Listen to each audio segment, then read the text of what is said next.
Good morning, everyone. Nice to see everyone saying hi in the chat and good morning. Um, it's Friday. It's Friday. Got to get down on Friday. Um, hope everyone's looking forward to the weekend. Let's launch into it. So, um, I am going to cover a bit more programming today. Um, going to be going through some new bits and pieces about um, about adding some capability to our program. So everyone who has had their tutorial and lab so far this week will hopefully have gotten to the point where we can get the basics going, where we can get a generic program to be able to run in Linux, probably in VLab, but also potentially there are other ways to do it. So by default, we're doing most of our things in a Linux environment. But for a lot of people, if you're trying to connect via VLab, it's not always going to be the best because it's done via a system called VNC, which is the ability for you to see an entire computer screen, which means it's sending across all the information for the display for the computer, as opposed to other methods which might send things across as text, as just text rather than the whole image of the screen, and so those will load a little bit better. So if you're having any trouble with lag with VNC and VLab, have a chat to your tutor. About other options, because I know a lot of students, and there is a video that one of the tutors has made about how to get set up with a different system called Visual Studio Code, which is something that will run quite happily on Microsoft Windows, but will still be able to connect you to the environment, and you'll still use all the same command line instructions that we're using to run your software. So that might be an option for people who for whom VLab is not entirely working. If you want to go all in, it is possible to go all in as well with actually installing your own version of Linux on your computer. It's a little bit fiddly in that a lot of the systems that we have put in place, like the auto testing system and stuff like that, may not be immediately accessible to you, and DCC as well, but it is a way to get things going where you will be right there in the deep end and thinking about how you might want to do this if you're going to try to do this professionally eventually, which means you probably do want to know how to build your own Linux system and stuff like that. It's not that hard. It's not quite as simple as like you say purchase a computer and it already has Microsoft Windows or Apple's OS X on it and you just use it. But it's it'll get you like, it's still not that hard. It'll get you some experience with Linux. Anyway, let's launch into the lecture itself. So what did we learn last lecture? So we did some introductions. We talked about the course administration.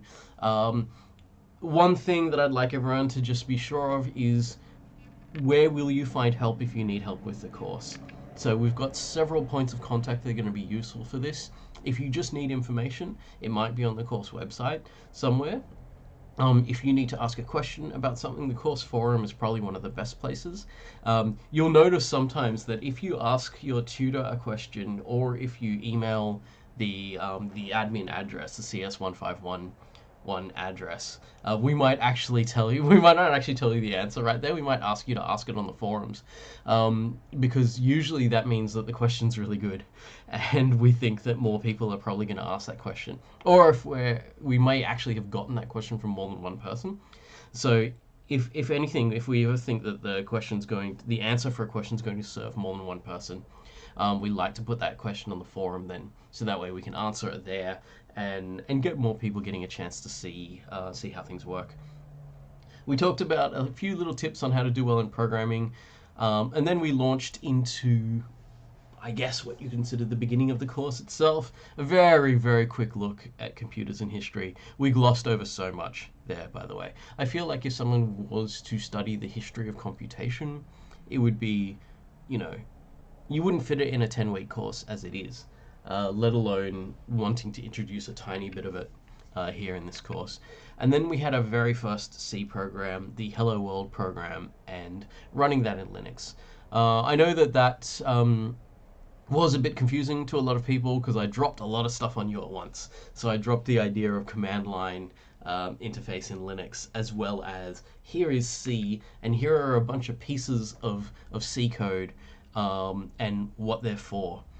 I think for the moment, there's an idea of how do we figure out which bits we need to change and which bits we're just going to leave as they are. So there's a lot in C that is just the basic sort of setup of a program that we're going to be basically copy pasting every time we make a program. So stuff like the int main void and the include standard IO and stuff. Actually, let me move on to exactly what we're going to do, because I do have the slide with that code on it, and I'll talk about it a little bit before I go further in. Someone's saying class at night again. Oh, is this someone who is in the US? I think it was it you, Girachand? I don't know if I'm saying your name correctly or not. Yeah, I think that was our one person who was in the US. Okay, so what are we covering today? So today we are continuing on and getting some more information about the basics of programming. So we're going to start looking at what it means to store information. Musa Jahangir is in Pakistan, which makes it 6:06 a.m. Namit Khurana is also 6:30 in the morning. So some people are here from the subcontinent. Welcome. It's a pity that all our travel restrictions are happening at the moment and you couldn't actually come and visit Sydney. The weather here is just about to get really nice because we're in spring now and going into summer, so it's unfortunate, but you know, you get your little taste of Australia by the little bit of the internals of my apartment here. Anyway, okay, so we're going to look at storing information. So remember when I said the computer was made up of two things, and these two kind of core concepts are part of what makes it important for code. One was the ability to store information, the ability to remember things, and the other was the ability to sort of think and process. We're going to be working on both of those today in their most simple forms. So variables are ways that we're going to store information, and we're going to look at some basic maths using some variables. At the moment, we're going to stick to numbers. And we're going to introduce more variables of different types later on, but we're going to start with the simple things first and build up. Then we're also going to look at our first ability to choose which code runs and which code doesn't. So this is conditionals. This is the ability for us to say, given the situation that is happening when the program is running, how do we decide whether we do something or something else? So we're going to look at both of those, piece them together into a bit of code. So here's the demo program from Tuesday. I think this is exactly the same code. I'm not sure if it's 100% exactly the same with stuff like the comments, because comments don't have to be exactly the same for the code to be functionally identical. So if I want to explain my code in a certain way, I might write comments in a certain way. Someone else might write comments in a different way. So long as that communication to humans gives the majority of people trying to use it a good enough understanding that they can use the code, then it's all right. Oh, someone's in Dubai, so it's 5 a.m. I admire your commitment to actually getting up at 5 a.m. for the lecture. It is recorded, so if you do fall asleep during the lecture and you have to wake up later and watch it, then that works as well. Okay, so some of the things that we don't have to worry too much about right now. The include standard input output. This is going to be in, I would hazard a guess, I'd say that in 1511, it's very, very close to 100% of the programs we're writing in this course are going to be this. And I would say that it's reasonably close to 100% of all C programs in existence have this line in them. So if you want to, this line can be something that you just put in all of your programs. It doesn't really hurt the program if you've got it included and you're not using it much. So it's okay to kind of just always have this line and don't worry about it. This line here, the int main void, is always going to be the same. I say that with one caveat. I am eventually going to teach you another way of starting a program, but for now you can think of this as always being the same, and this opening bracket and this closing bracket are considered part of this main here. The thing that's going to change, the thing that's going to be individual between all your different programs, are all of the lines in between these two brackets. As we get deeper into things, we're going to add other sections and things, but for now, as we're learning, you could potentially copy paste this whole thing, change the description of the program to be the description of what you want it to be. Obviously, you don't use my name. You're going to write your own name here, probably your ZID as well. But these lines in between the curly brackets are the ones we're going to change. And when we actually run our program, when we make our program, when we make our computer act on our program, it's going to go line by line from top to bottom through these, and it's going to say, okay, what did the human ask me to do?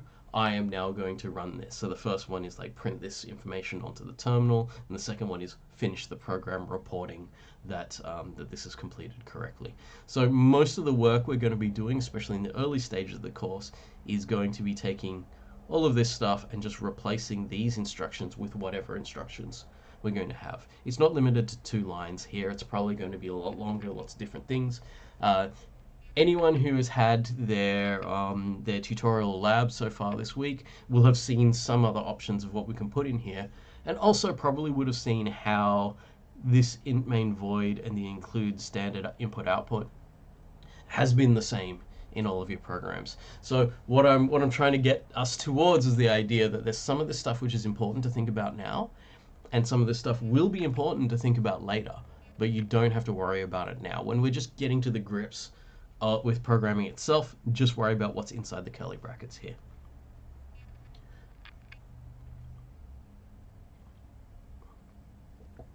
Okay. So I talked about the 2 parts of the computer brain. I'm simplifying everything, by the way, but I think it's good to think about things in a simple way to begin with, especially when we think about things in a very conceptual way for what a computer is. It's nice to think about them in their most simple form, and then you can always have that idea in the back of your head as you're working with them.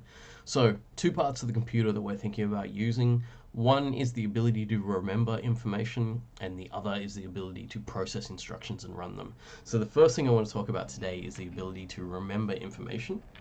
And this is going to be at the very, very lowest level of the computer, a series of 1s and 0s.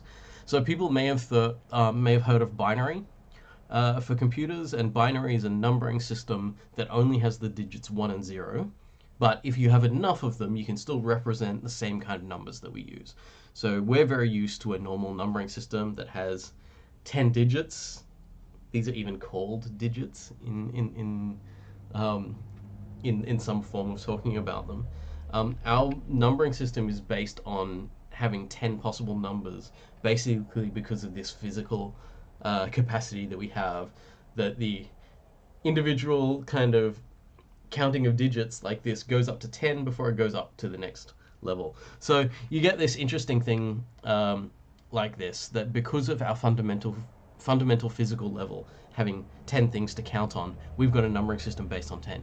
Computers' fundamental physical level is actually a switch, an on-off switch. So having an on-off switch means that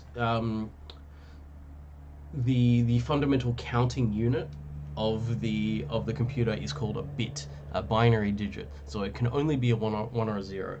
And if we were to look close enough, you need like a nanoscopic microscope to do this, to look at the memory on a computer, or the composition, or the physical composition of a hard drive that stores information on a computer. It'll be a whole series of like little pieces that can be turned on or off. That's it. Just checking out what people are talking about. Yes, and people in chat are talking about different numbering systems as well.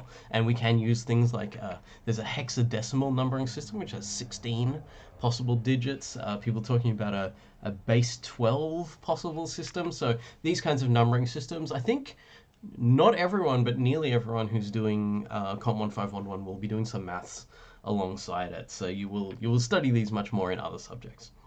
Anyway, so we have these bits. These are ones and zeros. We can't do that much with a 1 and a 0. We can only represent two numbers from that, 0 or 1. So what we will usually do is join these things together into bunches of 8. And 8 bits together is called a byte. Now, you would have heard of these a lot because, pretty much any computer is sold to people with some kind of bytes number as a generic measure of how good it is. It's either bytes or hertz, usually. Hertz are the number of times a second something can do something.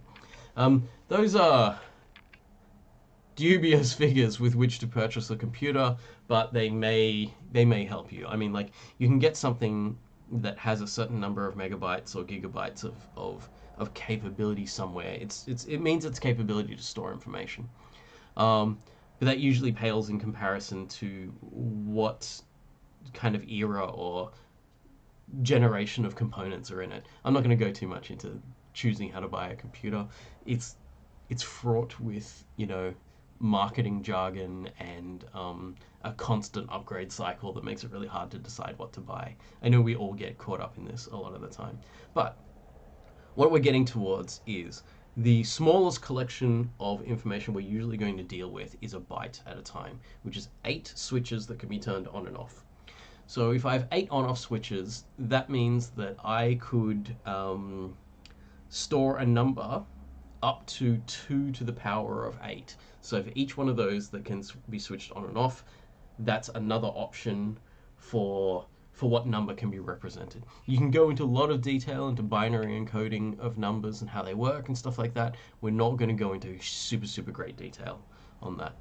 So we're going to be working mostly, if you're using VLab, in what's known as a 64-bit system, where a lot of the main components of it are made up of 64-bit chunks of information. And also this is specifically the 32-bit and 64-bit systems based on how we address memory in the systems. I'm not going to talk about addressing memory just yet, but I am saying it because we will actually be addressing memory directly later on in the course. But for the moment, I'm going to say we'll get to that later. So a variable is a new thing that I'm introducing today. Let me just check chat. Trent saying big number equals better, obviously. I mean, yeah, sometimes. I guess if everything else is equal, then the big number is worth more. Anyway, so variables in code. So now we're talking about if we're writing code, we may want to ask our computer, hey Shrey, how's it going? Okay, we got a tutor in chat now, which means I will probably answer less questions vocally and let Shrey pop in and answer questions for you. I hope the stream's going okay. I'm watching my output stream fluctuate a little bit, but I think it's okay. All right, so a variable is us in code saying to our computer, can you please remember something for us? So it's us saying to the computer, I would like to store some information. And in order to store some information in a programming language like C, we need to be able to tell the computer what kind of information we're storing. And so I'm going to show you some basics here about information that we can store just with numbers. And we'll expand on this as we go through the course. We're not going to leave out letters and words. We're going to get to them eventually. But what we're going to do is learn how to use variables in C first. So it's called a variable because it can change its value. So if I say, computer, please remember a number for me. I'm going to give that number a name. I'm going to say I'm going to use it for a specific purpose later. And I want you to remember the number 7 or something. And so the computer says, yeah, sure, I'll remember the number 7. What it actually does is it says, I am going to grab a chunk of memory on the computer. And this is actually probably going to be physical memory. So it's going to be sitting on the memory chips on your computer. So things that we call RAM, you may have heard of that. It's also known as random access memory, which is where our programs actually sit, where they're running. So the computer will grab a chunk of that and say, okay, user wanted number 7 stored here. Not even user. It'll be the program wanted. The program that's running wanted the number 7 stored there. And so we can do that.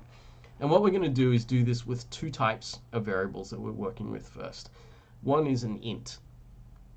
Int is short for integer, and integer is a whole number. So the whole number just discards any kind of fraction. So it ignores any fractional content. Oh, Michael's here as well. Michael, you still have tutor access to this channel. Michael's moved on to tutor other courses, but he can also help you because he's tutored this course before, so he can answer any questions.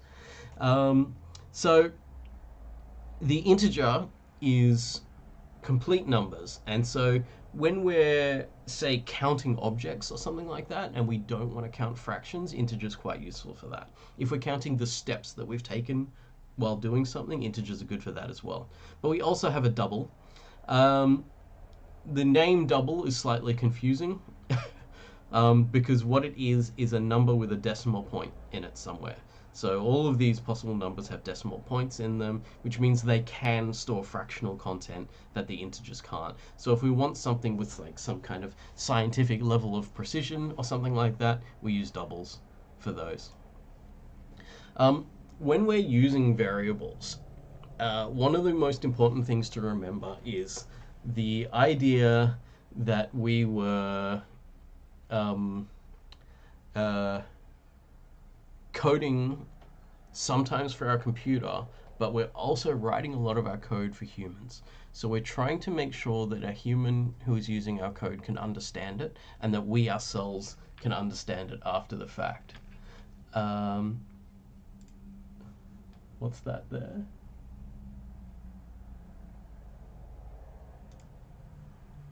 I saw a link. I'll look at that later. Yeah, Michael's asking questions there. So Anurak's asking about whether an int stores negative integers. Yes, it can. I will actually go into detail about ints and doubles in a second because I've got some slides on those there. Okay, so when we create a variable, I'll show you code in a second about creating a variable, but I want to talk about it a little bit. We want to make sure that the variable has a name that allows us to remember what it's for. So I usually think of a name for a variable as a description of what it's going to do, why it exists, and also something to make sure that it's not going to get confused against something else in the program, because we don't want to accidentally use the wrong variables by mistake as we're using these numbers. So when we try to ask our computer to remember something, so let's say I'm working with a circle or something, and I say, okay, I'm going to measure the diameter of the circle. It's good for me to name my variable diameter. You'll see some examples online of a lot of people just naming their variables X, Y, and Z, or A, B, C, and stuff like that. That kind of notation is often very common in people who've done a lot of maths, who are used to needing very small single letter things on a diagram and then having a legend later that says what it is. In a computer program, we've got plenty of space, and so we will tend to use a full word for something. There are some rules on how we would use these. The first letter of the variable always has to be a lowercase letter. It is technically possible to create variables with an uppercase letter, but the conventions that we use are to use the lowercase letter. And it's very awkward if you break a convention in your coding, because you've got a whole bunch of experienced programmers might be around you and stuff, and when they look at it, they're going to expect an uppercase letter for a variable to mean something else. We use them for other purposes. So in general, the rule is lowercase letters to start our variable names. The other thing that's interesting, and I've said this before, that C as a language, DCC as a compiler, and our computers are going to be very, very specific about everything. I always used to joke about the idea, I don't know if anyone ever had an English teacher at some point who would basically refuse to speak to you if you weren't speaking in absolutely perfect English. So I had a teacher like that, and it was always pretty funny because you would ask a question and they would say, all right, I want you to rephrase that so that it's actually proper English. And you go, oh, okay. And you know that they understood you, but you have to do it anyway. The computer, on the other hand, will literally not understand you if your grammar and your spelling of everything is absolutely perfect. So for example here, answer and answer. Us as humans look at these and go, okay, I can tell you mean the same thing, but this one's got some weird spelling in it. The computer is going to look at those two and say they are completely different. So watch out for that. That will be that will be something that your compiler is going to look at that and say these are not the same variable. It's going to give you two different pieces of memory for them, and then you're going to have to figure out what's going on. So little things like that are the pitfalls that are always going to be things that we're going to fall into when we're starting learning about programming. Eric has the example. Yes. Sarvesh is asking, is it because W and W, the capital W and the little w, have different ASCII values? Yes, it is. We will actually go into ASCII values later. ASCII values, for anyone else is wondering, are the fact that these letters are encoded in our computer as completely separate objects. And there's no particular relation in our computer between a capital letter and a lowercase letter. I mean, there are ways to convert between them, but the computer is not going to say, oh, human was being a little bit ambiguous in what they're writing. Let's take them on the spirit of what they were saying. Computers have no spirit. Yeah. Okay. The other thing is there are some keywords that are reserved in C that you can't use. So the word int, as you've seen, as a, back here, as a variable type is not going to be something that we can actually use as a name. Give me a sec though, because if this is confusing, we'll get to the point where I'll actually show you how we're going to use these in code. But I need to tell you a little bit about how they work before we do that. Sometimes we might want to, not always, and it's really not often, but sometimes we may want to use multiple words to explain one variable. Sometimes a variable is super important and needs a multiple word explanation. So there's two ways that we can do this. Sometimes we split words with an underscore, and this means they look really similar to how we would type them. Like all the rest of my typing here has gaps in between words. This is one way to do it. It's commonly known as snake case because it's like a snake that gets lower and higher. Or we can do it this other way where the start of each word is a capital letter. I think that the differences between them, there isn't enough difference between them for one of them to be considered superior to the other. The one thing that I would say is don't switch between these during a single program. Usually any program we write is going to be entirely within this case or this case. We can get into a massive argument about which one of these to use, and programmers love to get into these massive arguments because it's just like pledge your allegiance to like PlayStation or Xbox or something like that, and then you end up getting in a fight for no particular reason because they're both just as effective in what they do. The only thing that we want to do is remain consistent when we're using it. And I think it's not a bad idea to use either one, so go back and forth between them, because you never know when you're going to drop into a group working on something. So a company or a research team or something like that, and they'll be using one of these two formats and it's different from the one that you've trained with. You'll be expected to use their format. You don't just hop into a team and change the way the whole team works. You have to hop into a team and work with what they're using. So it's good to practice with many different forms of doing things. Okay, some details. Let's see what's happening in chat at the moment. Looks like Michael and Shrey are answering most of the questions there. So I'm going to... People are explaining gang and the colloquialism of saying like when you're a something gang, it means that you're a group of people that will enjoy that particular thing or will like to use that particular thing. I think that's already been already been explained somewhere there. Okay, so hopefully people are enjoying themselves in chat, which is good. So here is the integer. I want to delve a little bit more into details of the integer itself. An integer in mathematics is any number that is a whole number that doesn't have any fractional value, doesn't have any decimal points or anything like that. So whole complete numbers used to count things and things like that.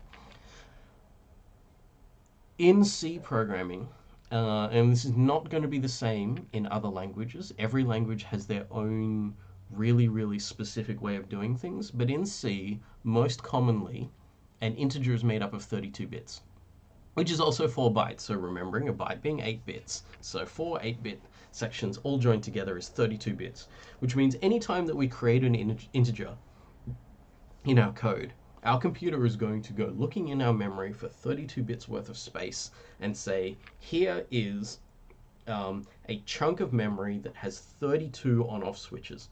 32 things that can be zeros or ones, and we'll be able to represent your number using those zeros and ones. So if we're doing that, that means we have 32 bits, which means we have exactly 2 to the power of 32 different possible values that we can have for that. I could go through the maths exactly on how we do this. I mean, technically all the maths is here on the slides on how to do this. This ranges from exactly this giant negative number to exactly this large positive number.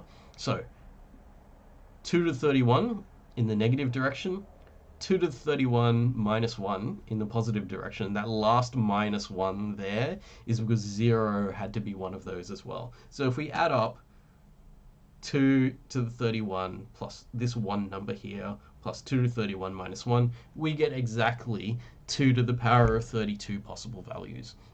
So knowing that we have 2 to the 32 possible values here ranging from negative to positive, we know the exact maximum and minimum values we can have for an integer.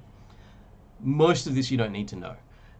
All the integers we're using are going to be in a very, very small range around 0, because humans don't really deal that well with these gigantic numbers in either direction. So a lot of the time when we're going to be using programs, I don't know, we'll count to 100 or we'll count to 1,000 or something like that, but we won't necessarily be counting up to, what is it, 1,000, million, billion, 2 trillion. It can happen.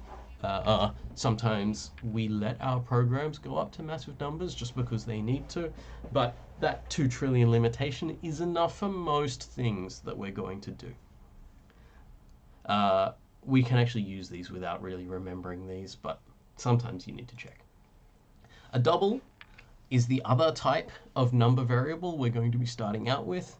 And it was named a double because it's a double-sized floating point number. So the interesting thing about why it's called a double is that it's actually 64 bits of information. So if we consider the integer to be a single-sized number with 32 bits, the double is double size. It has 64 bits. So it's using twice as much information to store the value.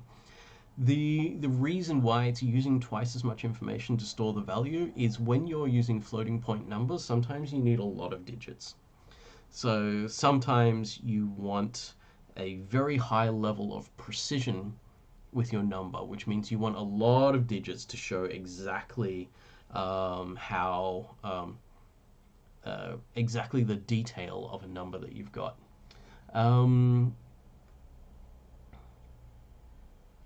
So Hayu was asking, why is it not 2 to the 32?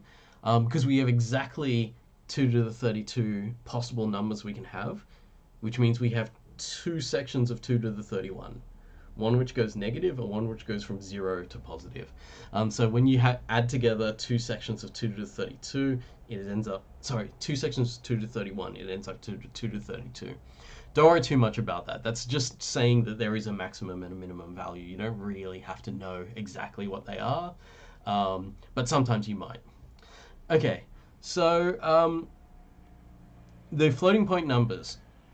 The idea of the floating point means that you have a bunch of digits. So you can have all of these digits, let's say 3.141596. I can't remember. I'm trying to remember the digits of pi, the circle constant. But those, the decimal point is just after the 3. But I could use the same set of digits and move the decimal point somewhere else, and it would make it into a different number. So that's what they mean by floating point, is this decimal point can appear anywhere in the set of digits, and it's still usable. So here we have 2 sets of digits that are identical, but we've moved the decimal point between the 10 and the 567, and here it's after 105, and that makes these two numbers completely different. But the only thing we changed was where the point was. So these are the kinds of numbers that we're going to be using when we want some kind of precision or we want fractional values between things. So some code for actually using variables.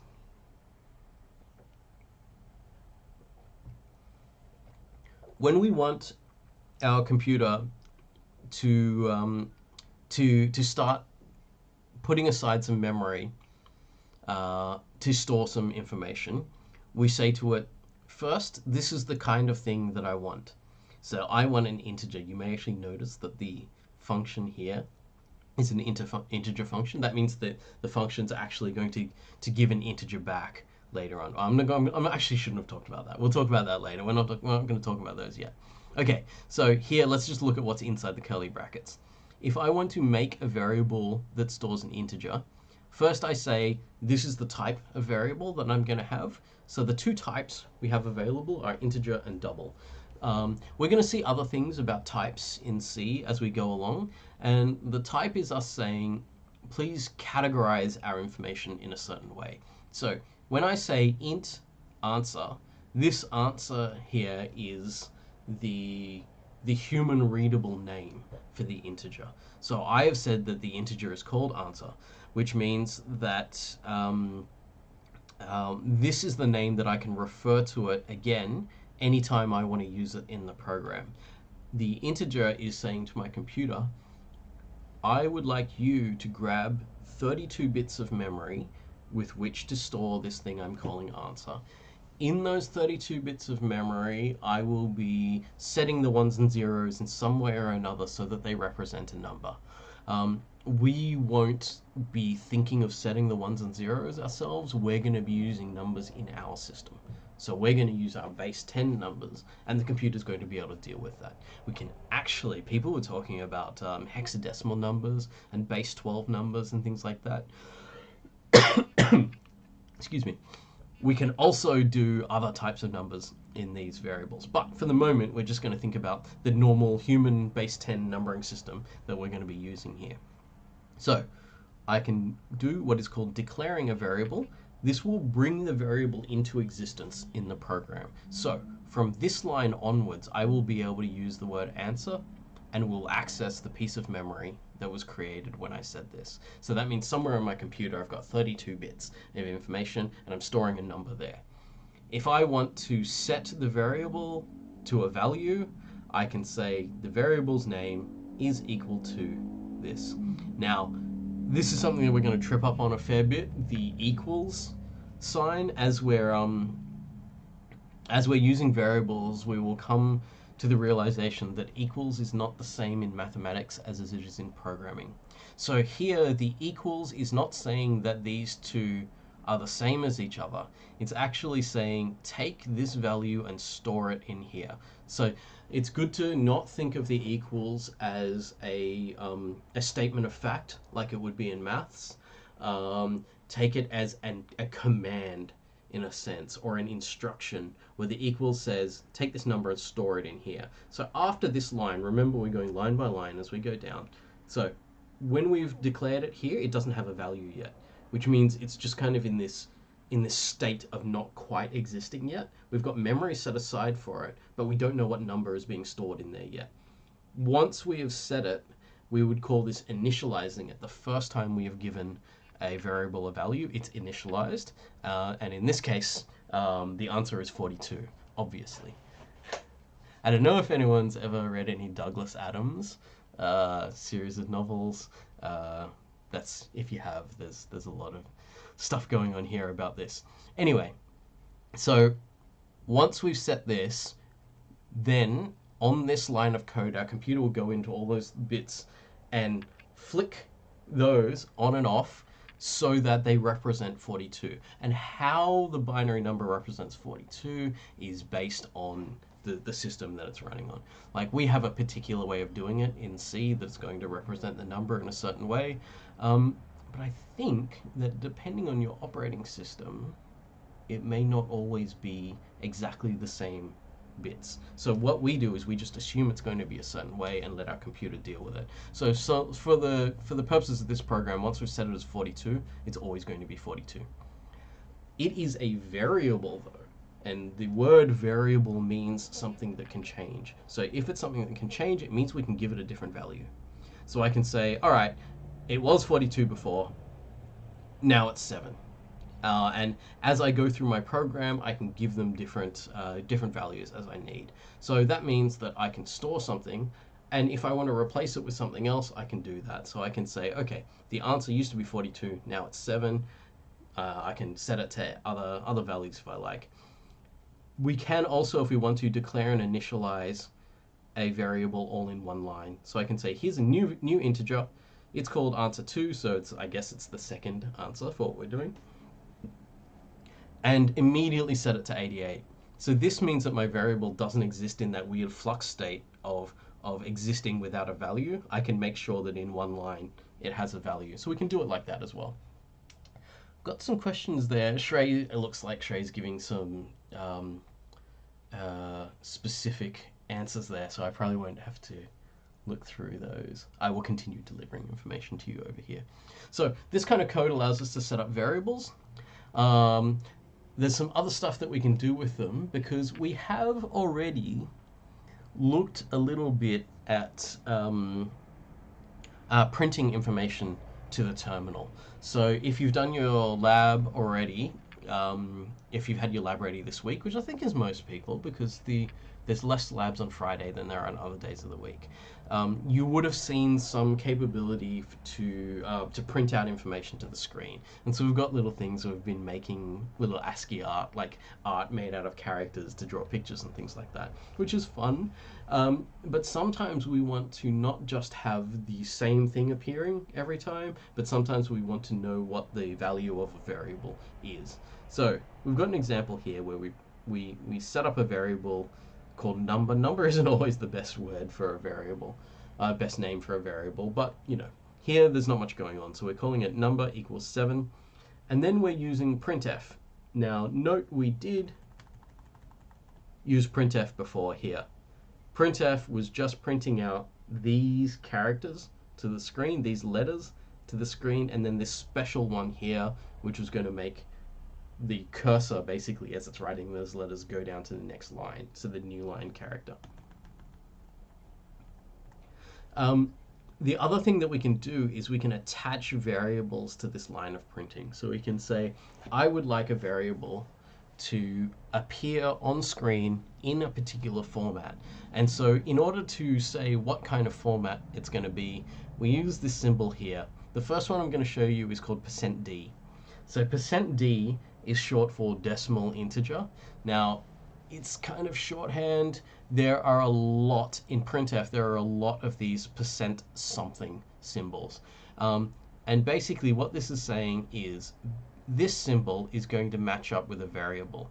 So if I put this symbol somewhere in this text, and then I put a comma and put a variable afterwards, that variable is going to match with that symbol, and then it's going to get displayed on screen as that kind of number. So this is saying a decimal number, so we're going to get the same number 7 here. There are ways to say print this thing out as a hexadecimal number, and we would get, actually for 7 we'd get the same value, but for different numbers we would actually get it to look different. I could print this out as a binary digit, and then this would come out as what is it, 111, I think. Just doing conversion to binary in my head. Don't worry too much if you can't convert to binary in your head. Not actually super relevant for learning how to program. It's something you will probably get by accident if you do a lot of programming, but it's not something you need in terms of just getting programs running. Okay, so we would match these things up, and this variable, whatever value it has, will get put wherever that symbol is in that line. I'll show you some demos of that in a second because I actually have demos of this code. I think I have this exact code in a file that I've already made available in the lectures section. If we want to, we can also print out more than one variable at a time. So I could say 1%d here for one variable and another %d here for another variable.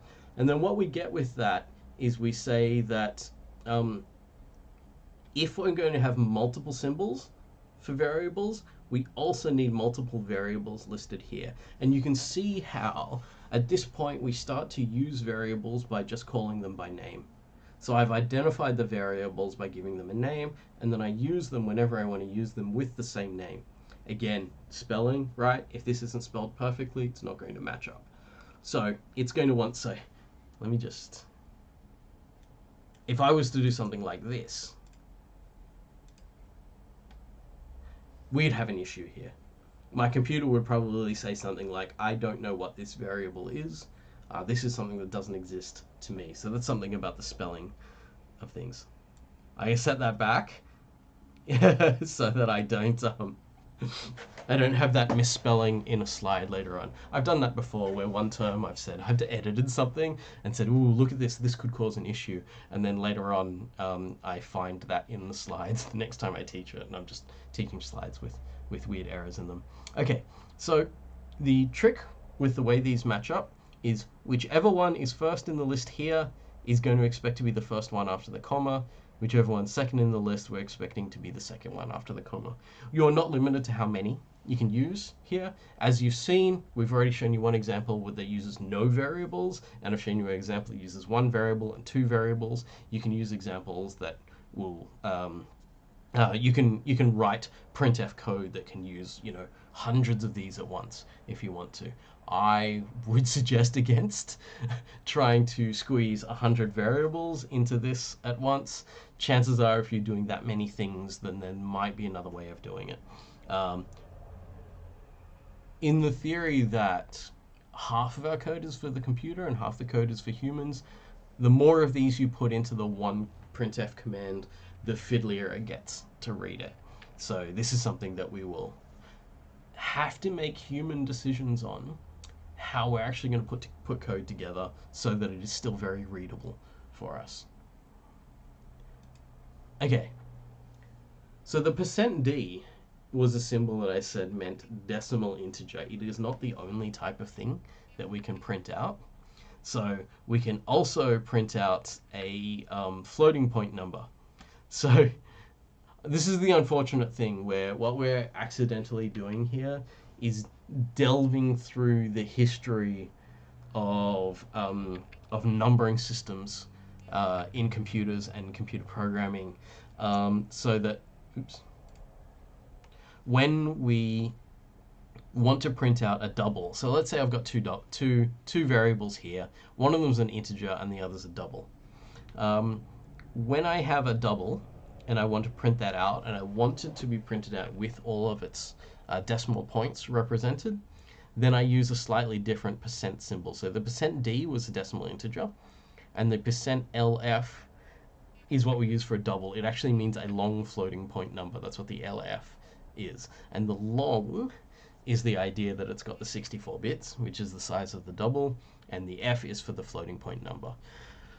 You probably don't have to think too much about why these things are for the moment, and just memorize that the %d is for the integer and the %lf is for the double. You can look these things up if you want to. If you look up documentation on printf, you can either Google it, or there's actually documentation inbuilt into Linux if you're using it for these things. You can see all of the different % symbols that you can use for it. I'm not going to teach you about the majority of them because there are so many of them. I'm only really going to teach you about the ones that we're specifically going to be using.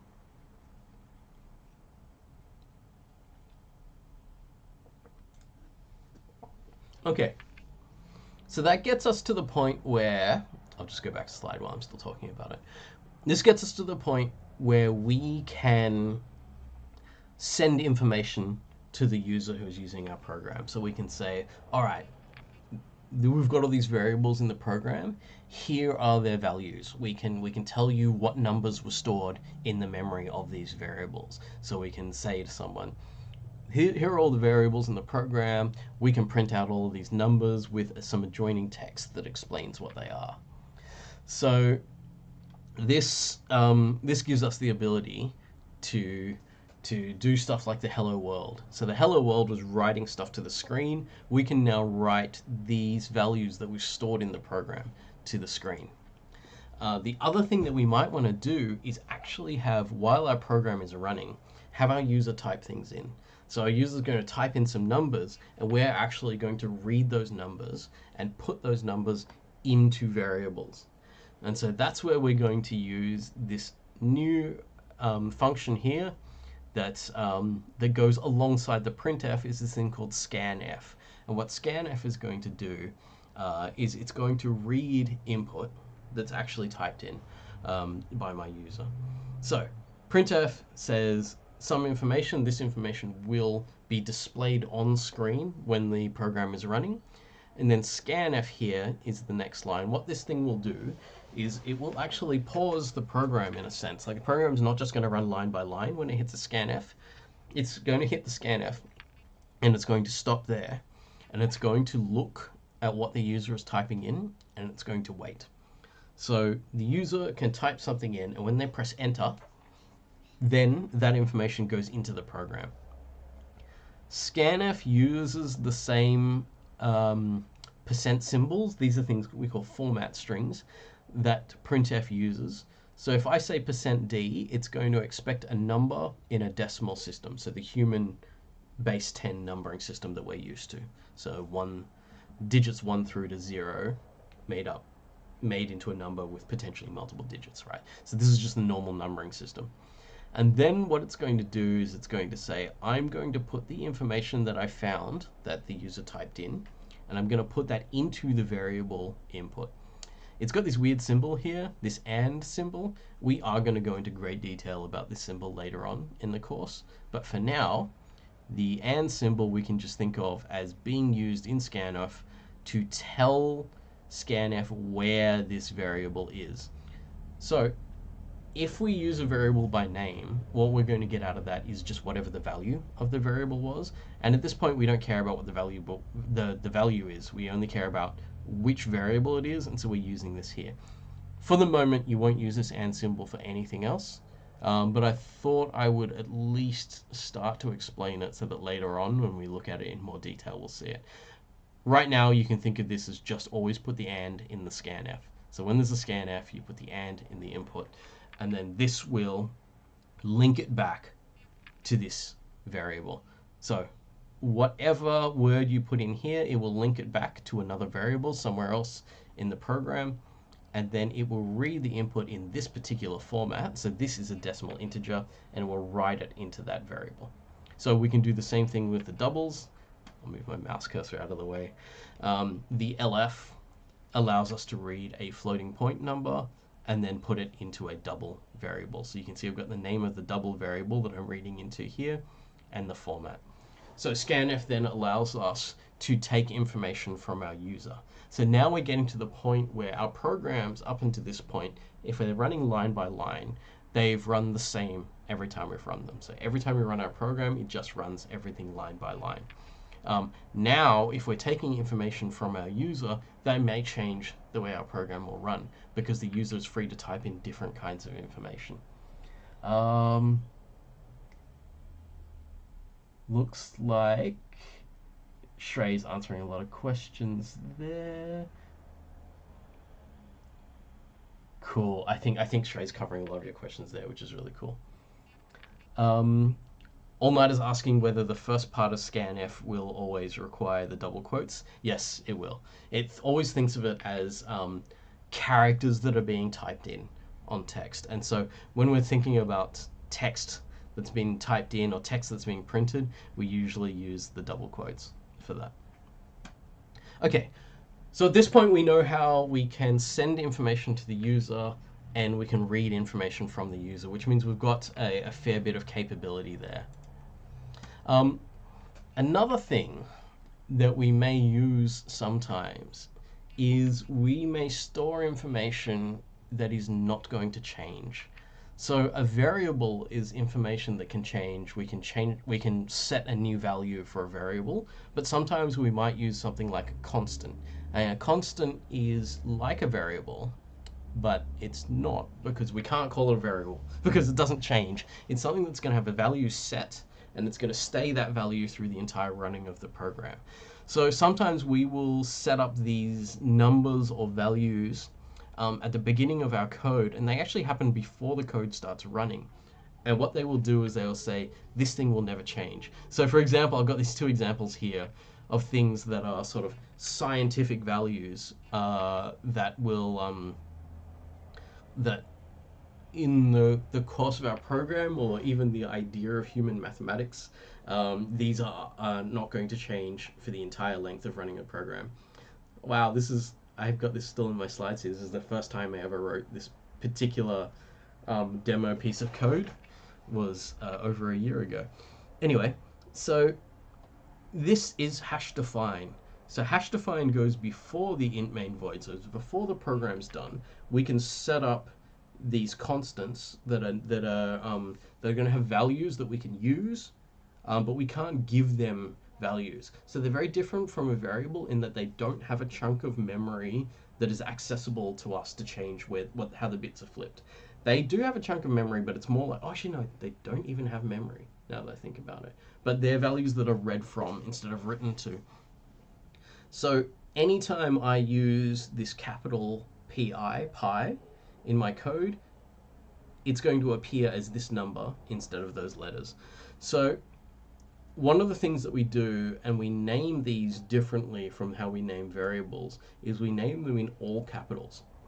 If we're naming them in all capitals, it means at a glance when we're looking at these things, we can see the difference between the lowercase numbers and the all capitals.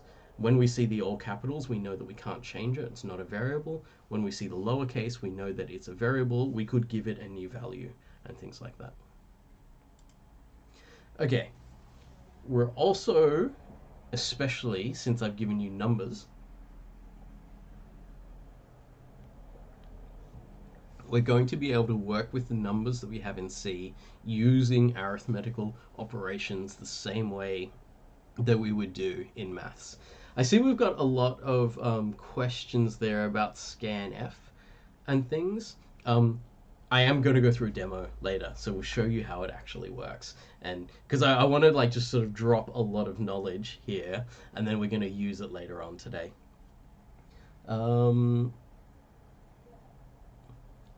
Mihir is asking, for hash define, we don't need to put in equals. No, hash define is nearly, you can nearly think of it as not normal lines of code.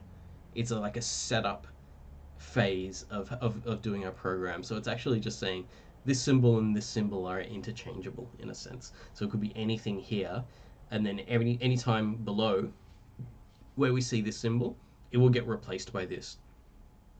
One way you can think of constants, which is really interesting, hash defined constants, is search for this anywhere below us in the program and replace it with this, and then after that use the program. So it's nearly like a search and replace in like a text replacement in a text editor or something. It finds everywhere that this appears and replaces it with that. Okay, so into the maths, I think this would be one of the parts of this that people should be able to understand reasonably well, is that when we do maths with variables in C, the maths is very simple to how we would do it normally. So if I want the values of x and y to be added together, I can just put a plus between them, and then this section here will be equal to 15.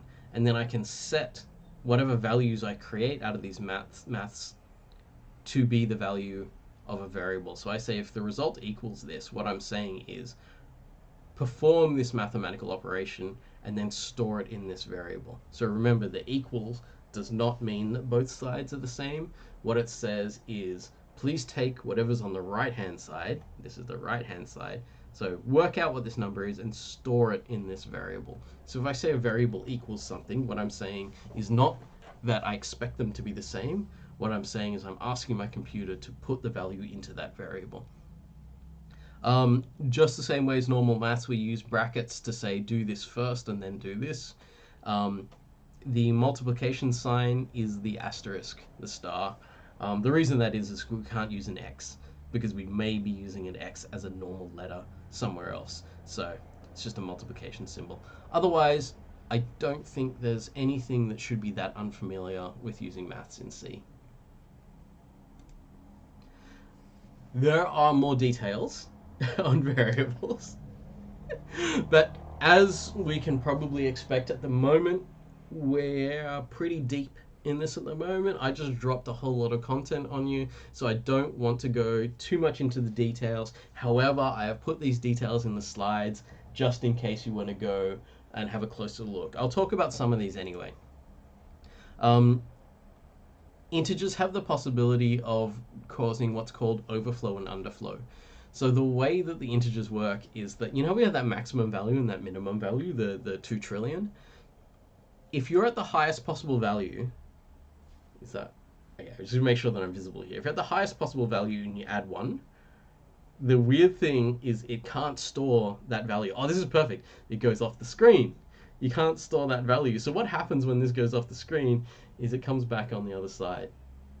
So if you go over positive, massive positive numbers, you come back with giant negative numbers and you start counting upwards from below. So the way the maths work is it just goes in from either side like that. So you can have some problems when the numbers get really big negative and really big positive that they could cross over to the other side. That's called overflow and underflow. A little bit of trivia. There's a space rocket called the Ariane 5, and one of them exploded due to software error, and it was to do with overflow and underflow, which is really awkward. When we think about the stuff that we do with computers, we often hope that what we're doing doesn't have this massive physical implications, and that the physical stuff would be safe from our little software errors, but more often than not, that's not the case. We need to actually make sure our software is safe. There are issues with doubles as well, where, oh, by the way, this section here, if you don't get it, don't worry. These are details that we may not always come across. You can't always exactly precisely encode something. When we have a value that has, say, repeating digits in a decimal, so 1/3 is 0.3333333 repeating forever. We're going to run out of digits. So we're going to run out of 3s at some point, and we're just going to stop and say this is as close as we can get to the number that you're looking for. So we're kind of going to get an approximation of a third rather than an exact third like that. And if we use that approximation of a value, and then we multiply it by another value that's also an approximation, and then another value that's also an approximation, they can get slightly further away from the exact precision of the number that it could be. So you're not really going to worry about this unless you're doing kind of really complicated scientific data analysis and things like that. But it is something to think about, that the computer is limited in its variables on what it can actually perfectly represent. The other thing, and this is one that will come up, is division of variables. So when we divide two variables, the result of the division of two variables is going to be the same as the kind of most complicated type that is in the division. So the interesting thing is we divide two integers, we can only get an integer as a result, because the most complicated variable in the two integers is an integer. So you get this really funny thing where if we divide 3 by 2, we can't get 1.5. If these two are integers, we can only get a whole number. So if we divide 3 by 2 or 5 by 3, for this example, the integers will drop off whatever fraction exists. So they won't round up to something that's nice. They won't round off correctly. All they'll do is ignore any fraction that is remaining. So 3 divided by 2 will be equal to 1. 5 divided by 3 will also be equal to 1. The computer with integers, will just drop those fractions. If you do want to know the remainder when you divide things, we do have a symbol for this, which is the percent symbol, which is called modulus, and this will give us the remainder if we were to divide between two integers. So the 5 and 3 that we had there, 3 goes into 5 once, which is why our division result will be 1, but with a remainder of 2. To find the remainder, we can use this mod operator, which is the percent symbol. 5 mod 3 results in 2, which is to say that this is the remainder with that division. We'll go into this a little bit more later, but I don't want to go into too much detail about some of these issues here because I think for our general usage, we're not going to need that quite yet. Mod we'll look at in more detail as we go along. Okay, so lots of information there, lots of stuff about how we're going to be using things. Let's take a break. So it's 12:05 now. We'll come back at 10 past 12 and we're going to go into branching code and the ability to change what code runs as the program is running. So I've got some text there about what a program is. I'll leave that for the moment. I'll let you take a break. And we'll come back in 5 minutes.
Okay, I thought I'd come back early just to say, like before we launch back into the content, um, just say how cool it is, the live chat and what we've got going here. You'll probably get a handle on the fact that when I'm looking this way, I'm looking at that monitor for the live chat. I think it's really nice that people are helping each other out with everything that's going on in the course. So Kevin, we're talking about the comma there. Like anything that's inside those double quotes is going to be printed on screen to the humans. So anything that's inside the double quotes is actually going to be just literally character by character just put onto the screen. The only time where it's going to change from character by character is where it sees the percent symbol and it's going to say, okay, there might be a variable here that I'm linking up with. So the comma in that bit was just me saying, okay, just to be nice to people, after I put the number, I'll put a comma and then I'll put some more words afterwards. We do have a demo of this, so the actual demo for that code exists, and you can try running it and you can see which commas are going to appear to people and which aren't. I was thinking about whether I should open that code and run it now, but I think I want to move on to other things instead. And I'll show you some demo code that we're actually going to build up together today. Yeah, as Miguel is saying, and this is something that that we're going to get a lot, try it. Nearly anything that I'm going to tell you with code is something that you can type into a code program yourself, like a code file yourself, compile it using DCC, and then run it. We're going to get a bit more experience with doing those things, but once we get over a certain hurdle of being able to just get a file to compile into a program and then run that program, once we get through that process and we get comfortable with it, a lot of things will be things that you can test quite happily on your own. Yeah. Kevin, what I'm going to do, because I need to move back into just delivering a whole lot of content, stick around afterwards and we'll talk about these things. I'll show you through some details and stuff like that. And anyone else is also welcome to stick around after the lecture, of course. Okay, so as I said at the start, the first thing I was going to tell you about was storing things in memory. So now we've seen two different variable types and their ability to store stuff in memory. On top of that, we've seen some other little things we can do with them. So we can get them to display on the screen, and we can read information that's typed in by our user, and we can read that into variables. And we also know a little bit now about doing maths with those variables. We're going to tie all this together in a second. But before we do that, I do want to introduce one other thing. So I said there's, the two things we're doing with our computer. One is remembering stuff, and the other is making decisions and processing instructions. So we're going to be doing some of that. Oh, I forgot, we're going to talk about a little bit of Linux first, but we're going to be doing some of that in a second. So some other things that we can do with Linux. Actually, I think this is probably not a bad point for me to hop into VLab.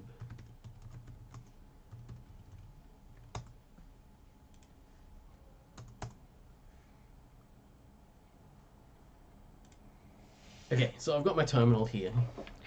And I think that a few more people are going to be familiar with this terminal now. If you've had your lab already, tutors will have hopefully helped you get a system like this set up.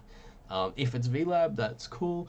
If it's not VLab and another system, you'll still have a terminal like this where you can do things. So last week we looked at things like ls, which is going to look at what are the files in the current directory I'm in. And we had things like change directory to COMP1511 here. So I've now set up some directory structure in here to keep my stuff nice and organized. I suggest that keeping stuff organized is a good idea. If I want to, I can copy things using the command cp, short for copy, and it copies a file from one location to another. This also could copy it from one location and name to another, so I can make a backup of something by doing some other name for it. And mv is short for move, so this moves something from the source to the destination, but whatever it was in the source now disappears. Very, very weird way of going about things. You can actually rename something by moving it from one file name to another file name in the same location. And rm stands for remove, which will take a file and delete it, basically. So some of the operations that we're used to with like just dragging and dropping things around or some people might use Control C and Control V to copy and paste things. When we're on the command line, we're going to be doing these things with these commands. So this is like each line is an instruction to ask our computer to do things. One of the nice things about using a command line like that and doing instructions one at a time is it kind of gets you thinking the same way the computer's going to be thinking when it's reading your code one line at a time. So it also sort of links in with the same way of thinking when we're building computer programs. People saying their terminal looks different. It's okay even if your terminal looks different from this. So sometimes that's the white background terminal with black text. Nearly all terminals are going to be running a version of the same kind of command structure. This is in Linux, by the way. If you're working entirely in a Windows command prompt, so Microsoft Windows actually has a command prompt, we just don't use it very much nowadays. It does the same things with different letters. So it does the same things with different commands, so it can get messy there. But I'm just talking about Linux here. There's also an option here to add a tag called -r. -r says recursively go through. So recursively means you go through all of the files in something, and you go into other directories, and you go into all the files in those. So you can do copy or remove recursively, and it'll go through a directory and it'll do it to all of the files in the directory. So I could say copy my entire 1511 directory into a backup COMP1511 backup directory, and instead of having to go through and copy the files one by one, I could just copy the lot. I've used this example as carefully as I can to use copy and not RM. So remove -r could potentially remove all of the files you have in a folder, and it will remove all the folders that you have inside that folder as well. So if I was to do this on, say, an assignment directory, it's going to wipe the slate clean, and it's going to delete all the files in your assignment directory, which is not something that you want. You generally only want to use remove recursively if you know exactly what you're doing, and you've been very careful to check all the files in there and know that you don't want them anymore. So I would only use recursive with copy for the moment until you're really sure about what you're doing. Okay.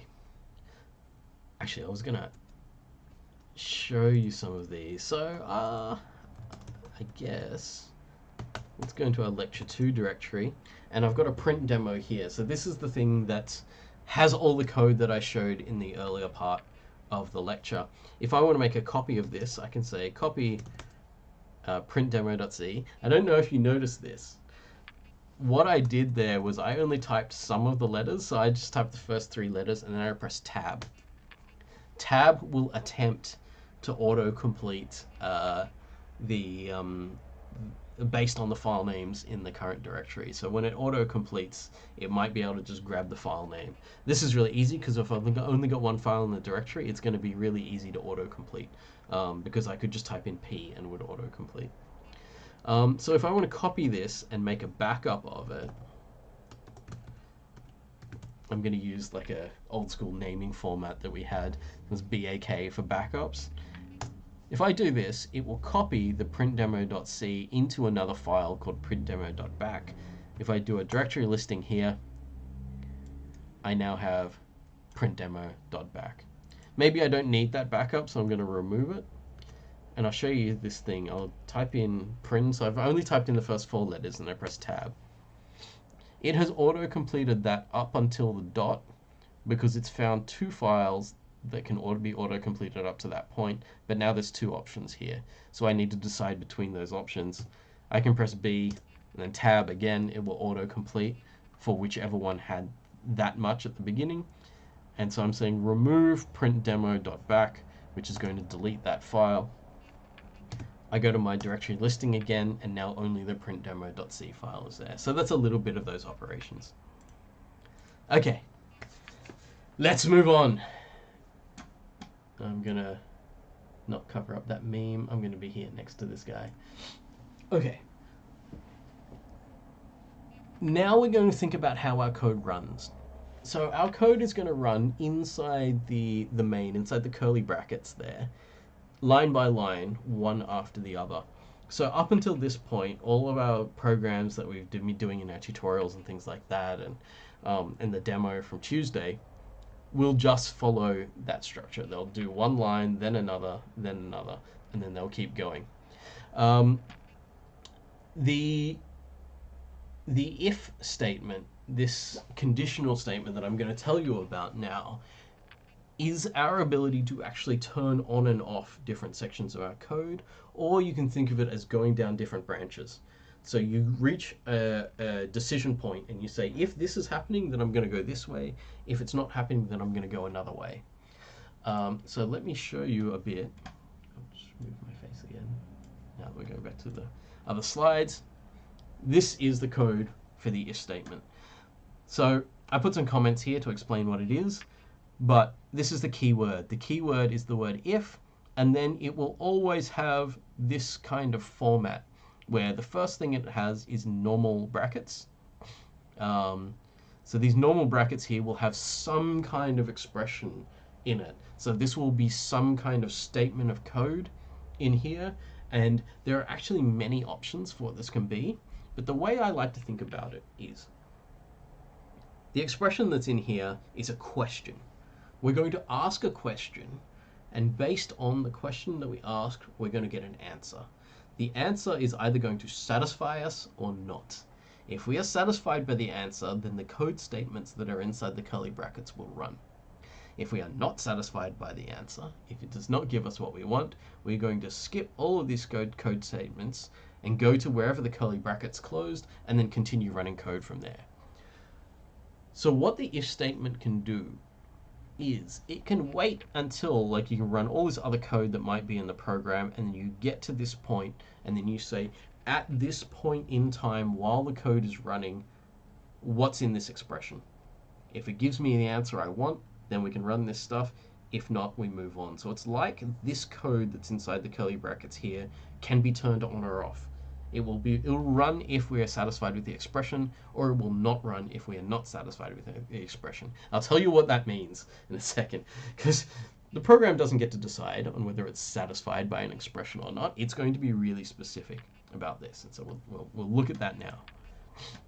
Actually, not now. Look, sorry, I forgot the order that I was doing things.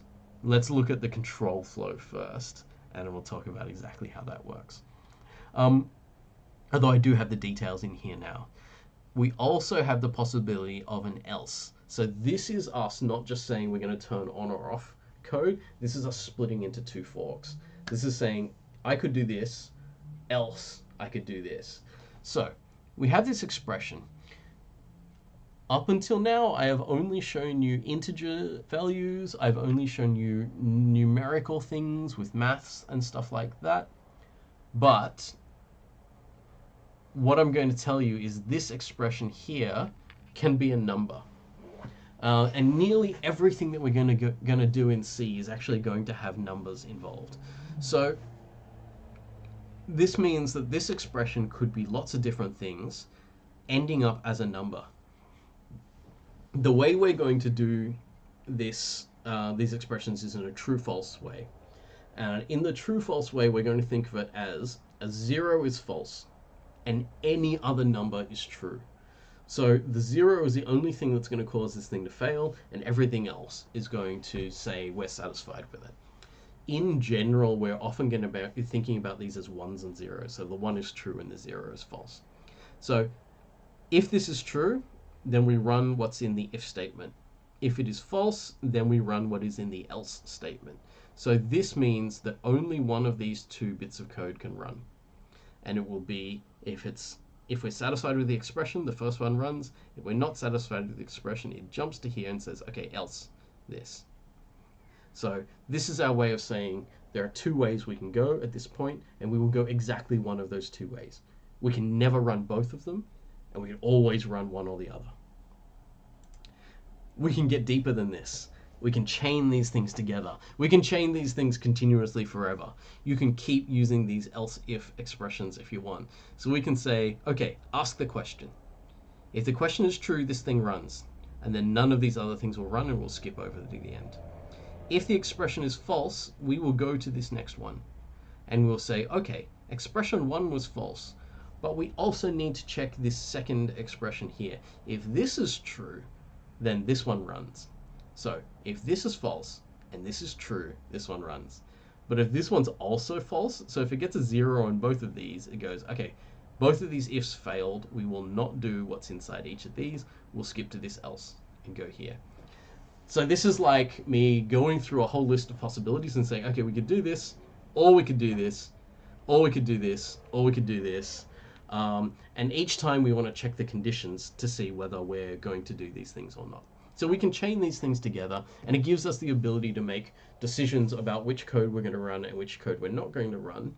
And that's going to be based on what we see at the time. So it will be, what is the value of this expression right now? So we can think of time moving down the program.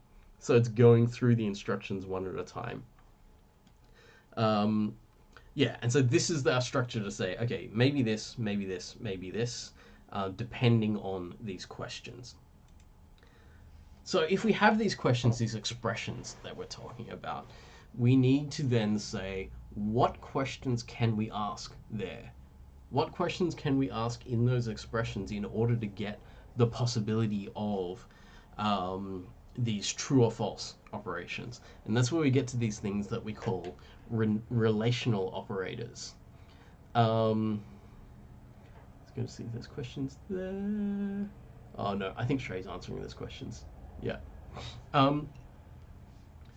So if we're going to ask these questions, and for the moment, all we have are numbers with which to ask these questions. There are plenty of questions we can ask about numbers. So we can say, is one number less than another number? Is one number greater than another number? Are they equal? This is an important one here, right? Because we've used the equal sign already. And the awkward thing about having used the equal sign to assign a value to a variable is it is not a question. So we use this double equals to ask a question about two values, and the single equals is the instruction to assign a value to a variable. So this is one thing that you want to watch out for when you're coding, is if you're asking a question of whether two things are equal, we use a double equals for that. Otherwise, I think that all of these are going to be things that you've probably seen before in maths, less than or equal to, greater than or equal to as well. They're reasonably self-explanatory, and if not, you can always sort of experiment with these to see how they work. We can also say, are two numbers not equal to each other? These are all going to give us an answer, which is a 0 or a 1. So if something is not less than something, then it will, the entire chunk together of two numbers with the less than is going to basically transform itself into the number 0. So when we say like two numbers like 3 is greater than 5 in code, our computer is going to look at 3 is greater than 5 and say, I need to evaluate whether this is true or false, and then it will basically convert that entire statement into a 0 or a 1. I'll show you in a second. I've got a chart on how that works. The other thing that we can do, which is really cool, is these things called logical operators. Logical operators are going to work with these true-false values. I don't really use the term true-false values that much in this course because C does not use true-false values in general. It uses numbers. So when I say true, I mean any number other than 0, and when I say false, I mean the number 0. It's just easier to think of them kind of as a true-false thing. So, and looks at both sides of expressions and expects both sides to be logical expressions that are going to end up with a 0 or a 1. And if both sides are 1, then and says this and this are both true. If this and this are both true, then it will be true. Or says if this or this are true, so you put it in between two questions, and only one of those questions has to be correct, and then or will say it is true. And either of them will also say things are false if any of the conditions are not accepted, I guess. The other thing is not, so we can put this in front of an expression and it'll say whatever value you had, we're flipping it. So if you're 0, you become 1. If you're 1, you become 0.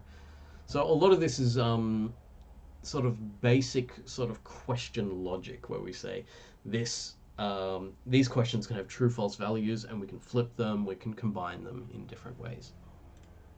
So I have a chart here which can show us some examples with some results. So 5 is less than 10 gets a true result because numerically 5 is less than 10. If we say is 8 not equal to 8, that gives us a false because 8 is equal to 8, so it can't be. And we get some more complex ones here where they're joining up things together. So here I have 7 is less than 15 or 8 is greater than or equal to 15. We would evaluate both of these. Usually, code will evaluate one of them first and then check the condition, then evaluate the other. So 7 is less than 15 is true, or says is either side of this thing true. It won't even look at the 8 is greater than 15 because one of the sides is true already, which means the or says everything is true. The and usually has to check both sides. So are both sides true? So 7 less than 15 is true, 8 is greater than or equal to 15 is false, and says I am true if both sides are true. So I can't be true here, so it gives it a 0. So these are things that you'll probably get a better idea of once you practice them and things, but what we're getting is simple questions here with a simple relational operator between them will give us ones and zeros. More complex things that are chained together, there's a 1 or 0 value here, there's a 1 or 0 value here. This symbol combines the two true-false values there into one combined true-false value, which will be our result. So basically, these things can get really complicated. I've got a more complicated one here. But in the end, they boil down to a single value of true or false. And those are the things that we're going to be using. Oh, people are asking about the vertical bar. It is not a capital I. So yes, your computer is not going to deal with a capital I being used for this vertical bar. I don't know if the layout of everyone's keyboard's the same. I think Shrey's already answered that. For me, it's above my Enter key and below my backspace key. And that's the same thing that Shrey is saying there. And Hao-Yu has given us a nice little, I think it's like, oh no, it's like a cheering emoji thing using some of those symbols. Yes. Oh, also, yes, as someone was saying, there's no space in between these two. So the symbol is considered the two characters right next to each other. Okay, so those are some questions we can ask. So we've got half an hour left, and I really want to go into this. We're going to show off everything that we've talked about today in one single piece of code. So this is a running joke that I have in this course that we're going to create a program that allows us to play games of catacombs and large reptiles. I don't know if everyone gets the joke there, but if you've played Dungeons and Dragons, this is just a take on that. I was trying not to get sued, but then at the same time, I don't think that they would. I think that Dungeons and Dragons would be considered it cool that I was using it, but as an example here. Should point out as well, those of you who do play Dungeons and Dragons, that this example doesn't actually help with Dungeons and Dragons at all. The program's completely different to how Dungeons and Dragons work, but I'm just talking about the idea that we can roll dice and we can check dice. So here's the example, here's the specification, as it were, of what we're going to build today. So I'm going to get the user to roll dice. So the user will roll some dice and tell us what values were on each of the two dice that were rolled. The program is going to take the values of those two dice, it's going to add them together, and it's going to check them against a target number. The target number is hidden from the user. The user doesn't know what the target is, but the program is going to tell the user whether it passed or failed in this check. So rolling two dice, adding them together, needing to beat a certain number with those dice added together, and then the program is going to say whether or not that worked. So you can see how a lot of stuff is going to happen in here. We're going to do some arithmetic. We're going to do some reading of values. We're going to check those values against other values, which means we're going to be asking questions. and based on if statements of those questions, we're going to give back certain responses. And so we know that this program's not always going to run the same because it's going to run differently depending on what numbers I input into it.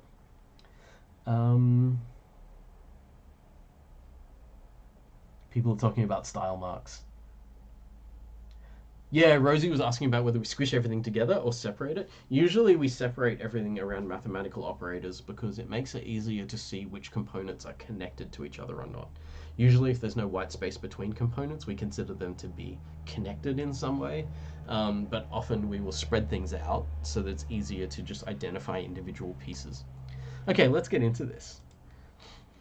So what does our program need? What are the ingredients that we're going to use for this? Like, I actually find a lot of the time that writing computer programs is very similar to putting together a recipe for cooking something. You think about what your ingredients are for the recipe, and then you think about the order in which you're going to use them, and then what operations have to happen one at a time to get things to happen.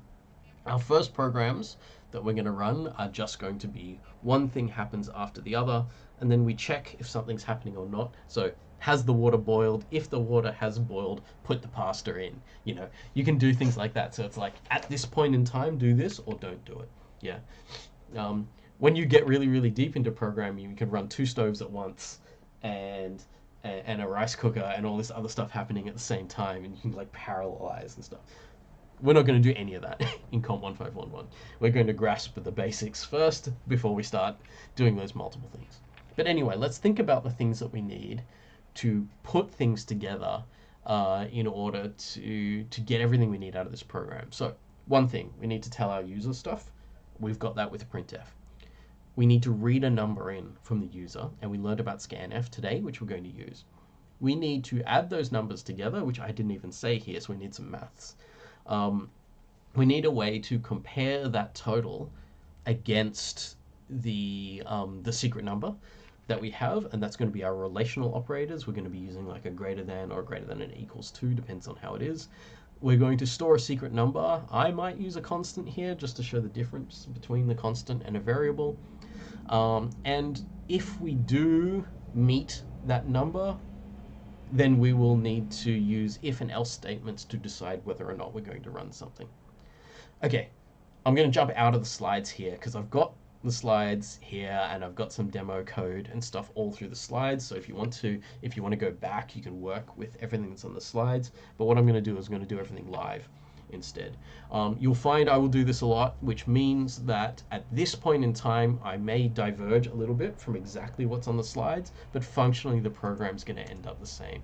But we're going to work nearly entirely on code here. So this is me flicking over to like code demo mode. So what I have here in my directory is a print demo. That's something else. I'm not using the print demo for this. I'm using some of the techniques, but I won't bother opening that file. I'm going to start a new file in my editor. So gedit, name of the program that I'm opening, and I'm going to give this thing a name. Oops. I'm going to call it dicecheck.c. Any file that I'm writing C code in will have the extension .c. So this is the code that I write. These are the instructions that I write.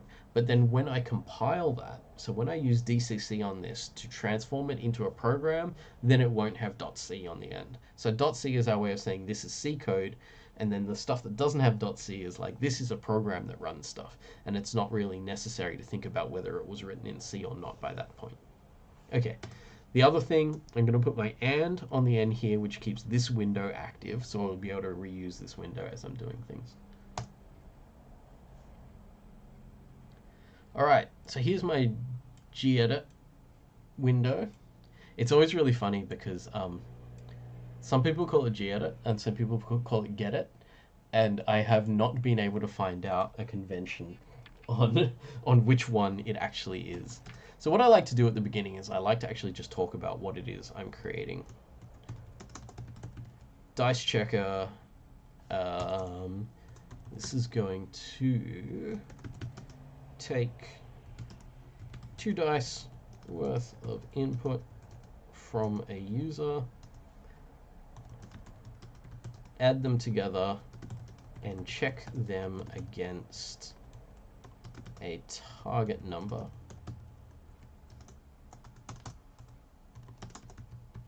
Report back success or failure. Lecture demo by Mark G. What are we? September 2020. I'll put in brackets here. CS1511. Sometimes it's good manners if you write a program that you know is going to sort of go out there into the world to just say who you are and give people some contact details so that if they need to ask you about it, they can. I'm now going to set up the bog standard things that are going to be in nearly all of our programs. Standard input output, I know that I need to print stuff to the screen, and I know I need to read stuff that the user has typed in. So I know I need my input output. My int main void, and I might put a return 0 at the end here to say that if we make it to the end of the int main void, then we will say that the program has finished correctly. Interesting little tidbit about this return 0 is you can actually leave it out. If we don't have the return 0 and we hit the closing bracket, the program's actually going to return 0 on its own. So if we hit the closing bracket on the main, it's going to say, oh, I made it to the end of the program, so I think that it's finished correctly. So you'll probably see me alternate between including this or not including this depending on how I'm feeling at the time, because I know that the program's going to do it already. At this point, we have a complete C program. It does nearly nothing. it'll read in the standard input output stuff, and it will run, and it will say I finished properly. Even though nothing happens, it will still do that. So I always like to start like this. I always like to start by, anytime I've opened a bracket, I've already closed it. So I don't wait until I get down to that point to type the closing bracket, because otherwise you can get confused by your own brackets. So every time I open brackets, I'm going to close them immediately, and then I'm going to fill out what's inside, which means that at this point in time, if I want to compile this code, if I want to transform this code into a program that can run, I can do this now, and it is complete. It's not going to do everything we want it to do, but it will be complete. So let's do that now. DCC dicecheck.c. Did you see that? I pressed tab, so I tab completed that, knowing that I didn't have that many files in this folder, and it was going to be able to get me the exact file name. This often works to help get rid of like spelling mistakes and stuff like that as well. Okay, so this is my dicecheck.c. I'm going to say name this something in particular. I'm going to call it dicecheck. This is the same file name, but without the .c. We'll very often do that. So the name of the program and the name of the file are similar, because one really is just a translation of the other. Because I didn't get anything there, it didn't tell me anything, it means there's no mistakes in my program. It's very easy to make a program with the no mistakes if you haven't really written any code yet. And here we have dicecheck there as a runnable program. If I want to run that program, I can do // / says run a program that is in the directory we're currently in. And I will type in dicecheck, and it will run that program.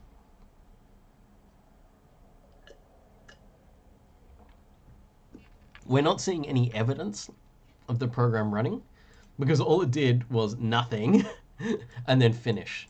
So it just finishes successfully, which means there's no errors popping up, but there's nothing happening because you haven't asked it to do anything yet. So I just thought, oh wait up, are we? Oh no, Shrey's still there. There's just other conversation there. Well, people are discussing the different ways to pronounce gedit or gedit, or I think Ian said gedi. if it was written in French and other ways. Okay, lots of questions there. I will talk about some of those in a moment or after the lecture is done, but I want to actually get some code going here. So what I often do when I'm writing code is I will put some comments in first to remind myself of what I want to write. So I knew there's certain steps this program needed to take. So what was it? Take input from user about the 2 dice. So if I have 2 dice that I want to get information from the user on, I'm going to need variables to store the numbers for both of them. So I'm going to need 2 integer variables. I'm going to call them die1 and die2. And then in order to get this information from the user, I'm going to need to ask them to type in input.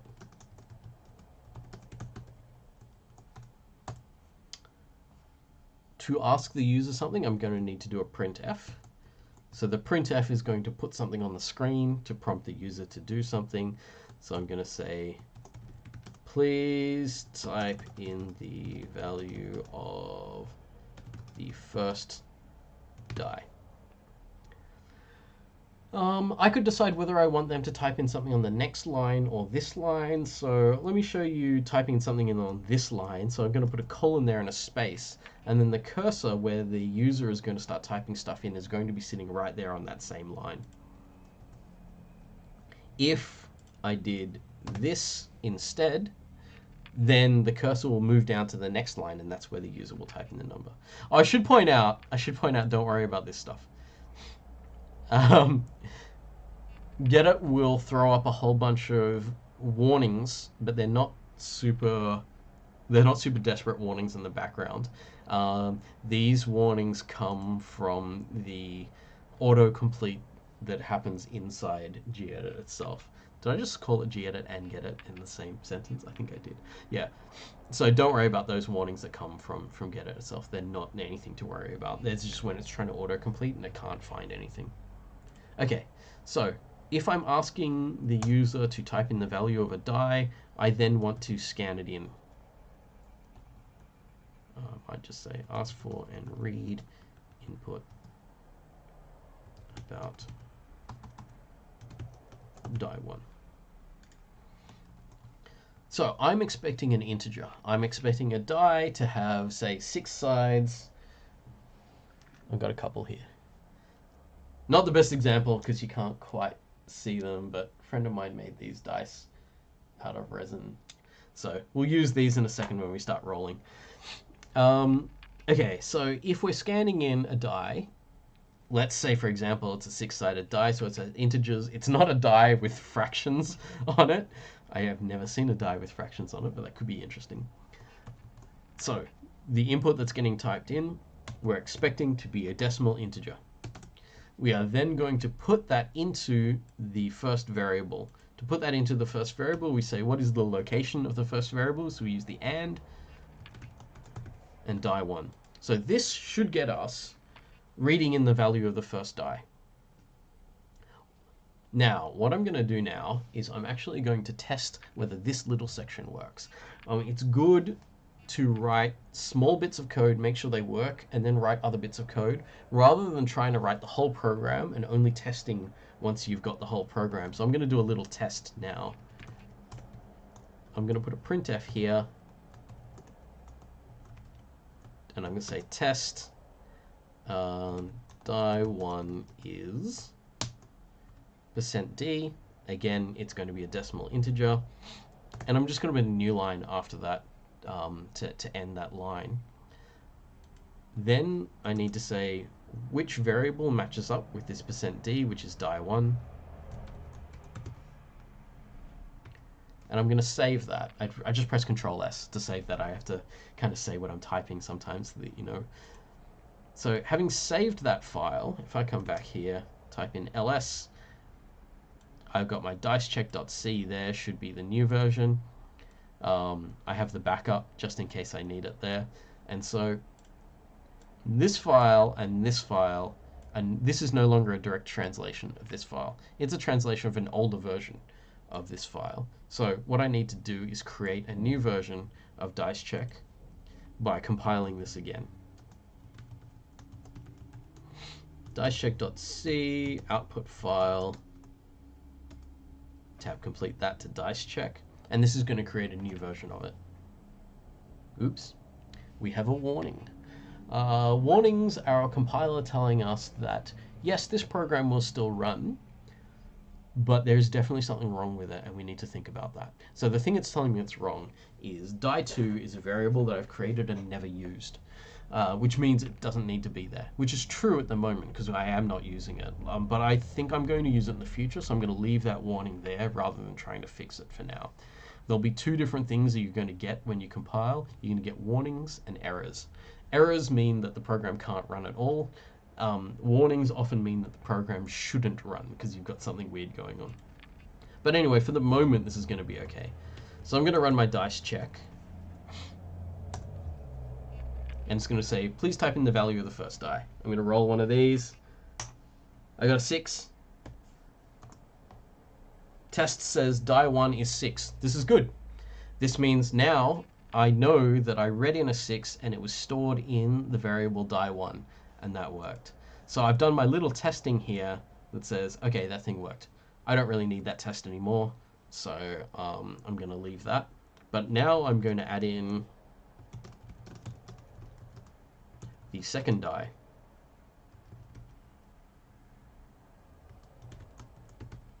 And this is going to be really, really similar to what we did for the first die. It's just going to mention the other one. I'm actually going to do some copy paste here. Going to Control C that, and then Control V. There's a keyboard shortcuts for copy paste. And I'm going to change this to the second die. And then I'm going to do another scanf. It's also going to be a decimal integer, I'm expecting, but this time we're storing it in the other variable name. So when I've run these two sections of code, I will then have the two values of the two dice in these two variables. Note these lines that I'm leaving in between. These don't need to be here for C. C will run this just as well as this. But what I'm doing there is I'm just spacing things out so it's easier for me to see. Kind of, you think about it as the paragraphs of the code. So it's easier for me to see what's going on with when I'm reading my code back. And it's easier for you to see what I'm doing because each of these are separate sections. Okay.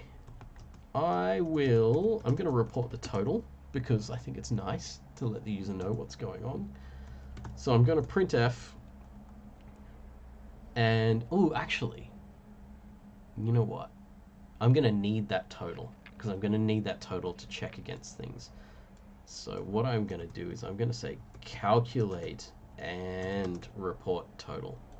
So the first thing, I was about to just start printing out what the two numbers added together are, but what I think I want to do is I want to store that. So I'm going to have the total, and the total is going to be a new integer. So I've got a new integer here called total, and I'm going to say total is going to be equal to adding these two together. So die 1 plus die 2. So this is me saying set up a new variable in memory and store a value which is equal to the two values that we'd put in here, that we'd scanned in, added together. So if I roll a 6 and a 3 on these dice, then I expect total to be 9. I am going to check on this. Not just checking, I think it's nice for my user to know this as well. Total rolled is, and I'm going to put a %d there, and then a new line afterwards, because after this I want to go on to the next line. And the variable that I'm going to display there is total. So if I run this now, I should be getting good totals for things. So I'm going to show you another trick. If I use the up and down arrows in my terminal here, you can see that this is actually going back through the things that I've typed in previously. So one nice thing is if I want to recompile this thing, because I'm going to be recompiling this thing every time I want to test it, I go up a couple of times until I find my DCC command and press enter. So this means I don't have to type it all out again. So this is compiled again. Note my warning has disappeared now because I've started using that variable. So we're saying unused variable die2, but now that I've started using it, it's no longer an issue. So if I want to run this again, I can also use my up and down arrows to go back into my history until I get the run command. This way I can speed up my process. Okay, type in the value of the first die. I'm going to roll 2 dice here. I've got a 5 and a 4. So the first die is 5. Second die is 4. Total roll is 9. Good.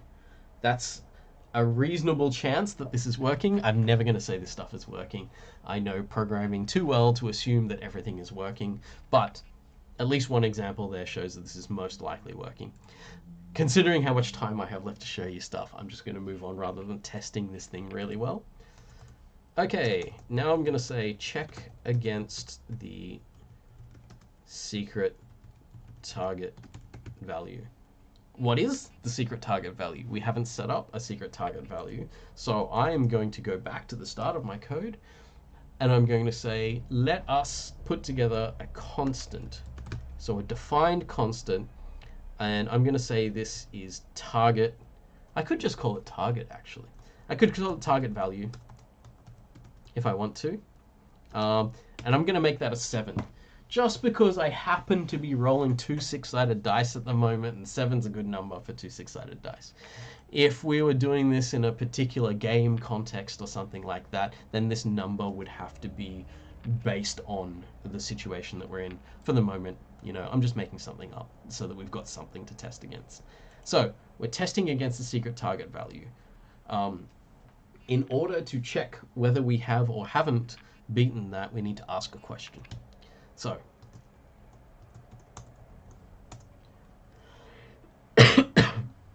here is my if. Again, what I was saying a second ago, I like to put all my brackets together first before I fill them out, so I know that the format of everything that I'm doing here is correct. So, if we're asking a question, is the total rolled here good enough for the target value? So I'm going to say good enough is greater than or equal to. This is the autocomplete here. So if I just press enter here, it's going to autocomplete to that. So the gedit likes to try to find ways it can help you finish what you're typing in.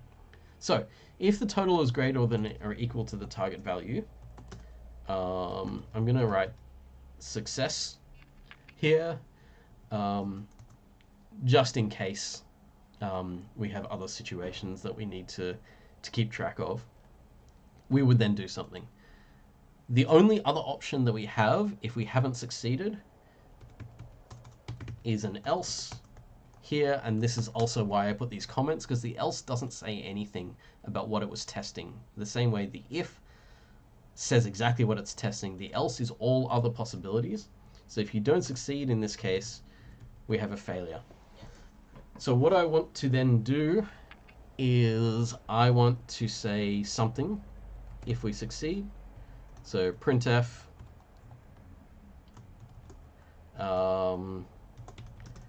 dice check was successful. I'm going to give you an exclamation mark for succeeding. And the failure, I'm going to print out something different. Dice check failed. And you're not going to get an exclamation mark if you fail. You're just going to get a ... because things didn't go so well. Both of those I'm going to put a new line at the end of them because I think it's better when we finish something for the cursor to go back down to a new line. That's a matter of choice. If we leave these out, it'll just look different. It might look a little messier though. So, saving that, and let's try running this now because I've got like 1 minute left in the lecture. So we're going to try running this now. So, seeing the steps this thing's going to do. It's going to make 2 variables, and it's going to tell the user things, and the user's going to read in information into those two variables. So we store the value of the two dice in those two variables. Then we add those two values of those variables together, and we get a new variable here that stores the total. We're going to tell the user what roll that they actually rolled, so the total value that they rolled, and then we're going to check that against a secret target value that the user doesn't know, but it is here in my program. And then we're going to say if it was successful or if it failed. So Control S to save this. I'm going to use my up and down arrow keys to get to my compilation. So compilation is going to make this into a runnable program. And then I'm going to run that program now. All right, got my trusty dice here. Going to roll them. I've got a 4 and a 3. First die value is 4. Second die value is 3. Total rolled is 7. Dice check was successful. So we know that because we know the secret target number because we were writing the code. That only just succeeded, but it still succeeded. Let's roll again. I'm just going to change these values so we see the other way. I'm going to press up to run my dice checker again, and I rolled a 3 and a 2. So value of the first die is 3, value of the second die is 2, total roll is 5, dice check failed. So what we have created, let me go back to my slides. What we have created, and I'll upload this code after I'm finished here, is we have something that can read the dice values that the user types in, check them against a constant, so we've used a constant as well, and run different code based on whether this was successful or not. I offer some challenges to you. The challenges are worth bonus marks. They're marks spelt with a C, they're not real marks, they're just for fun. Can you extend this code? Can you modify this so it does different things? So some things that I think would be interesting to play around with this code. Can you detect both success, failure, and an exact tie? So can you check for 3 conditions rather than just the 2 that I had there? Or can you detect a critical? So I'm defining a critical in this case as if both dice show the same number. If both dice show the same number, then report something as a critical, and the critical can still be a success, tie, or a failure, but it's also a critical. So can you add code to do both of those things? Those might be interesting things to look at.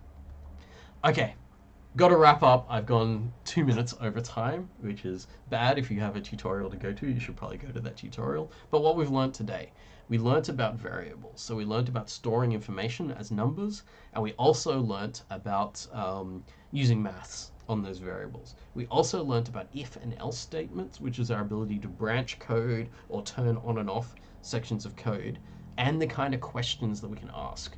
So we can ask relational questions like is something greater than or equal to, and we can combine those questions together with logical operators if we want to, like the ands and the ors. Okay, I'm going to wrap up there. I'll just go back into break mode for a second and just have a drink and recover myself, but I'll stick around for questions afterwards. So if anyone wants me to go back into the code and look deeper into it or anything like that, stick around and I'll answer your questions. All right, be back very soon.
I'm back. You're welcome, everyone that said thanks. That's very, very nice of you to be thanking me for the lecture. That's really great. Always makes me feel warm and fuzzy inside when people are excited about what we're doing.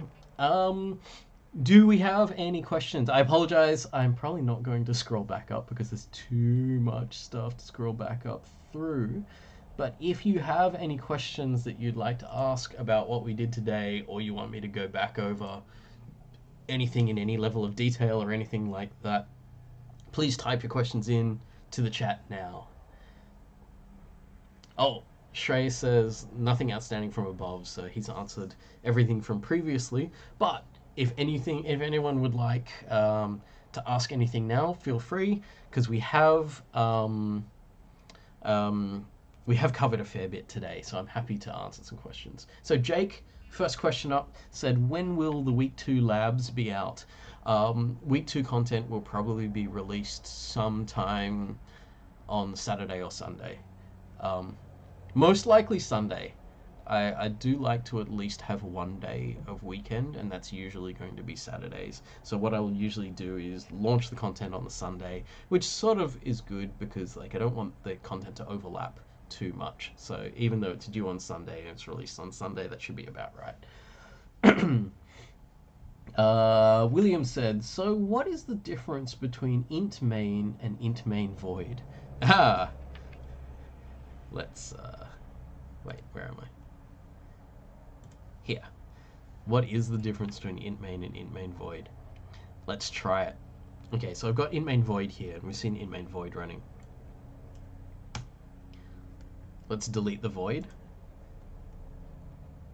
And I've just pressed the up arrow a couple of times to get to my compilation command. Compile that. No difference in compilation. Appears to be a successful compilation. Now we run it. Let's roll some dice. 5 and a 1. Dice rolled is 6. Dice check failed. The program appears to be running exactly the same, and you would be right in thinking that. The only reason why we have a void there is it's kind of a historical reason to really, really specifically say that there is nothing here. So void is actually a keyword. You can kind of tell it's a keyword because it's highlighted in green, as opposed to stuff like our variable names that are very relevant for our program, but they're not keywords for C in general. They don't get a highlight. Void says specifically nothing here because you can put other things in there. Having said that, I would feel like an empty set of brackets would also signify that there's nothing there.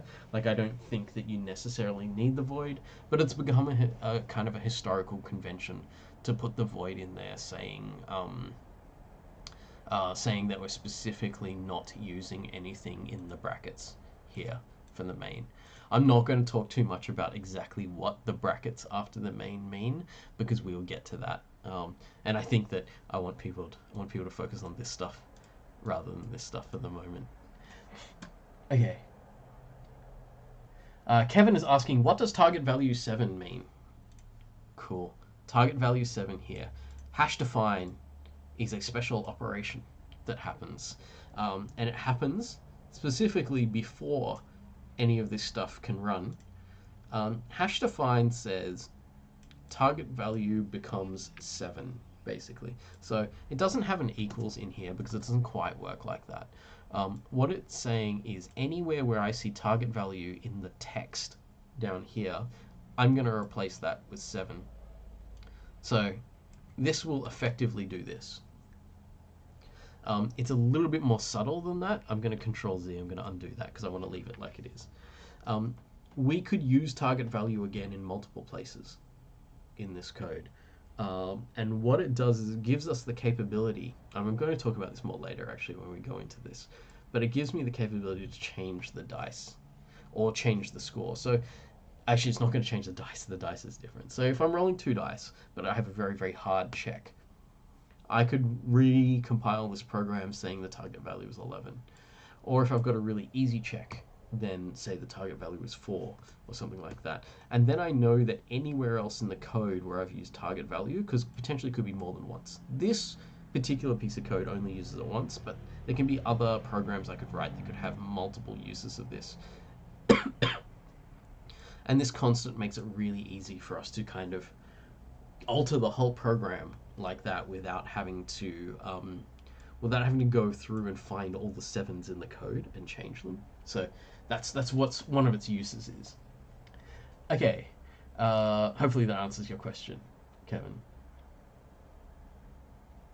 Oh, you're asking why don't you need an equals? You don't need an equals because it's not actually assigning to a variable, because capital's target value is not a variable. It's just a text replacement thing, the hash define thing. Okay.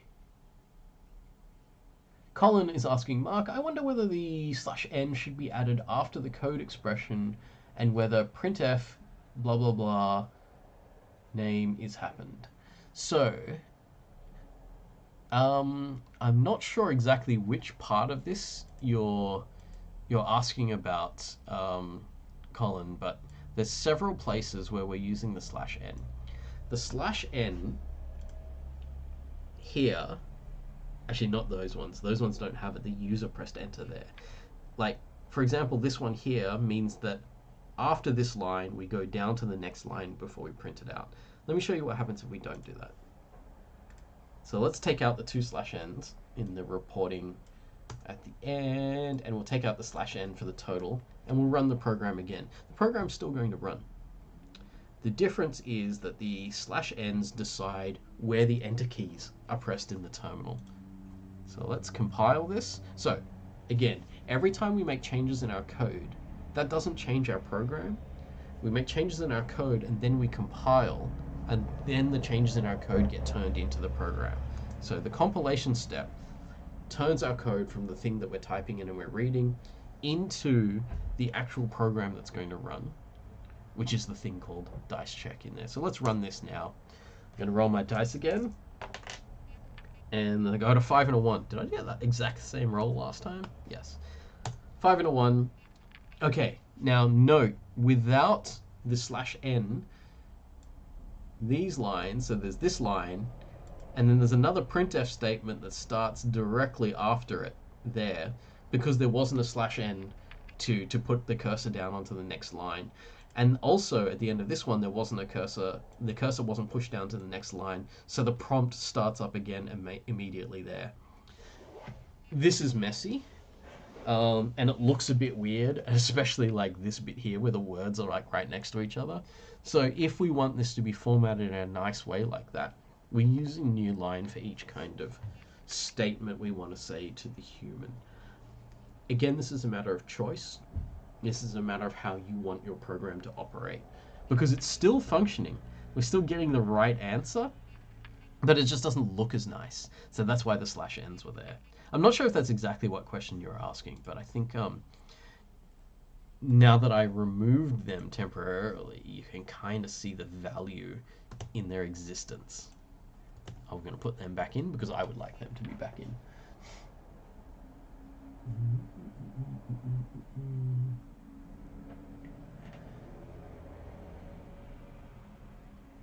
Okay, where are we? That was Colin. Catcher? Catcher is epic. Confused about linking if and else statements, but don't have a specific question yet. The if and else statements go in a chain. So let me go back to the slides. Else statements will always relate back to something that happened just before them. So this is the slide that I'm looking for. So if this, else is always following directly after an if. So else says, please look back at that if, and if it was false, then run this. Otherwise, whatever happens after the closing curly bracket just will happen normally. But the else says, look back and say, I only want to do this if this thing was false. So it gives us exactly 2 branches to go on things. And you can keep chaining else ifs to say, okay, check this thing. And if not that thing, then check this thing. And if not that thing, check this thing. And anytime you hit else, you're saying, okay, if not the thing before, then all other possibilities here, which means you can put an else at the end. There's like a catch-all, so you can check all of these different circumstances with the if else if, and at the end you go, okay, if none of those things were true, then this thing happens. So I don't know if that's going to clarify things anymore for you, Catcher, but maybe that will help. Practice will obviously help you with this eventually. Girachan is saying, can we define a new variable in the scanf command? We cannot. Scanf is not capable of creating a variable, so you can't do the following. I'm just going to comment this out and I'll show you.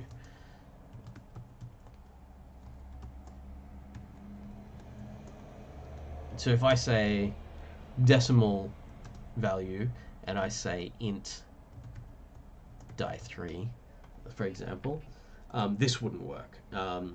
My compiler will definitely spit the dummy at this point and it will say, no, this is not happening here.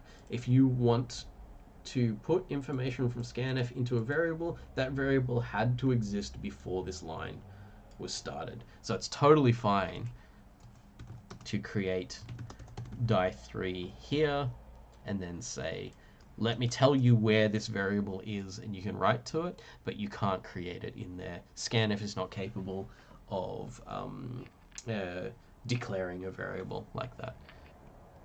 Let's have a look. Let's see what DCC is going to tell us about this. Ooh, my ups and downs are getting a bit, they're overlapping each other there. So let's compile that. Error. Dice check here in that scanf expected expression. So that's not giving us very much information other than there's an error there, and it wanted an expression at this point in time after this comma, and it didn't get an expression. It got a type keyword instead. So let's get rid of that.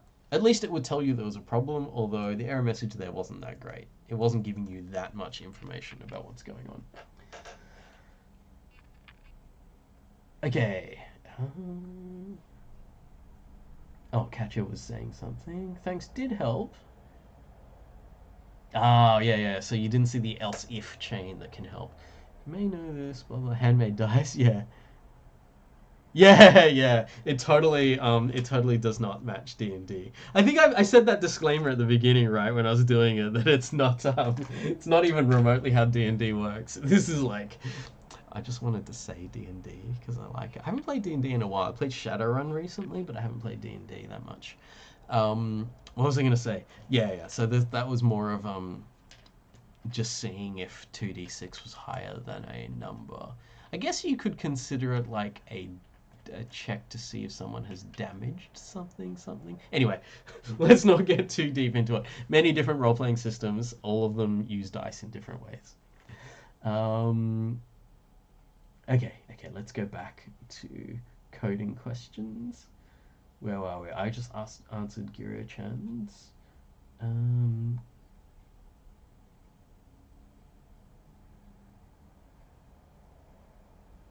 Wait, am I scrolling up too far? I'm just scrolling back through the questions here. Okay, Allnighter121 says, just wondering, when I press caps lock to make my constant, is it normal for VLab to register it as tabbing to something else? Because when I caps lock stopped typing in VLab.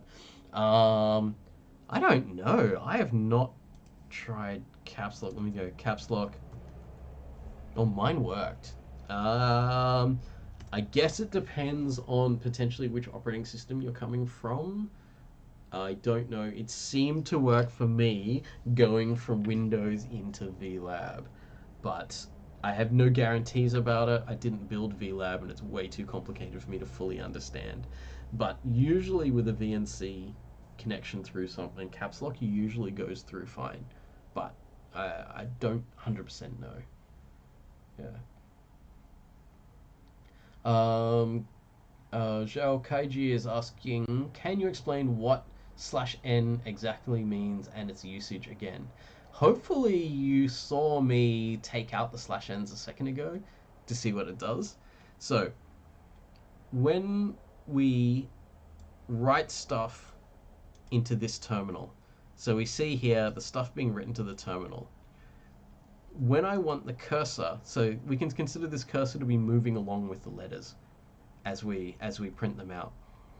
When we want it to go down to another line and then start printing out there, that's when we use the /n, because we can't, like, what we need is a way to send the enter key to the terminal, but we don't have a letter. Oops, didn't mean to do that. Where are we? We don't have a letter here that we can type in that represents the enter key, which is why we use the /n. The /n stands in for me pressing the enter key, or for the program pressing the enter key as such. Okay, Dan visit Chai-chan is saying, I don't clearly understand the process when printing and scanning. When we put #d, I think you mean %d, holder, where is the info the D is receiving from? Okay, so this, let's have a look at this one here. So the %d is something that says that in this text that goes to the terminal, there are these two things that aren't going to be the exact characters that they are. So /n we've already talked about. That's going to move the cursor down to the next line. %d says decimal integer. It says I'm going to put a number in here.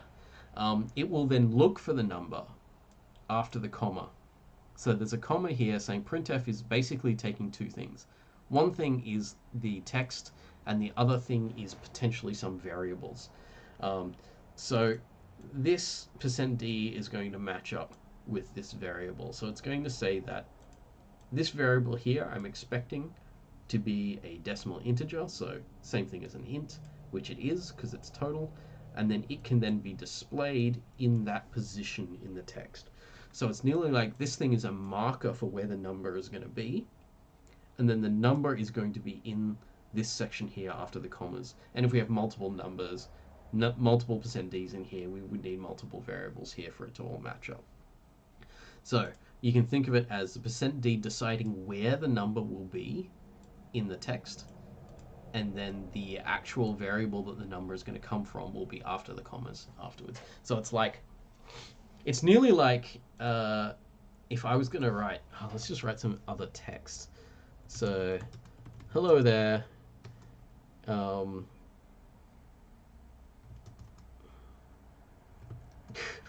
just writing random text. Star is a fun thing, and star here is programming. So you know how you'd see that in a document or something like that, where you go, okay, there's a star, and then go to the bottom of the page and check what the star is. This is not code at all, by the way. But there's the idea that this could be inserted in place of that if you want to. So you can think of this as the same thing, where it's like, okay, here is a type of thing, and then this is the thing that's going to be inserted there. So it's nearly like a footnote if you're reading actual text. Hopefully that helps. Oh, Dan meant the one in scanf. Sorry. Okay, I've just totally talked about printf. So the %d in scanf says I'm expecting the user to type in something in a particular format. So if I do scanf %d and then the user doesn't type in a number, then scanf %d is actually going to reject that input. I'm not talking about that now because it breaks things in a weird way. So we're just assuming that people are going to type in numbers here. So this means that if the thing that scanf is reading in is a number, that number will go into die 2. If it's not a number, things go weird, so let's not even get into that for now. Yeah. Okay. Back to, where am I up to? I think Shrey's been answering a lot of these questions here as well, which is good. Because it takes me a while. I'm like 20 minutes behind now. Yongjiang Lu is asking, will the weekly tests relate to the lab exercises? Yes. The weekly tests will be from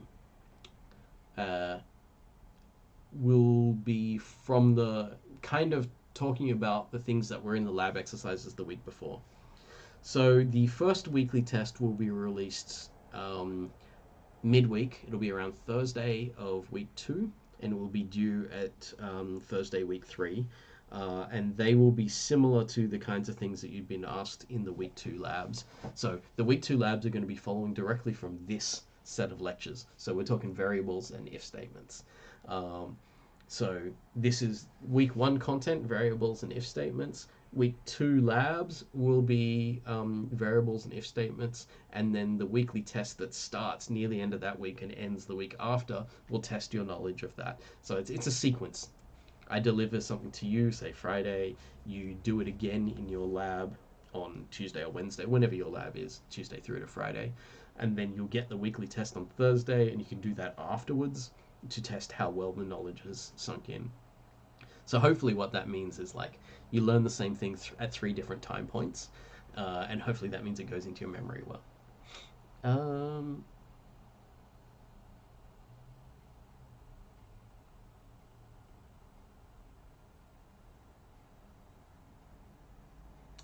DevNada was getting a compilation error. I think Shrey has covered that. Yeah, Shrey's covered that one already.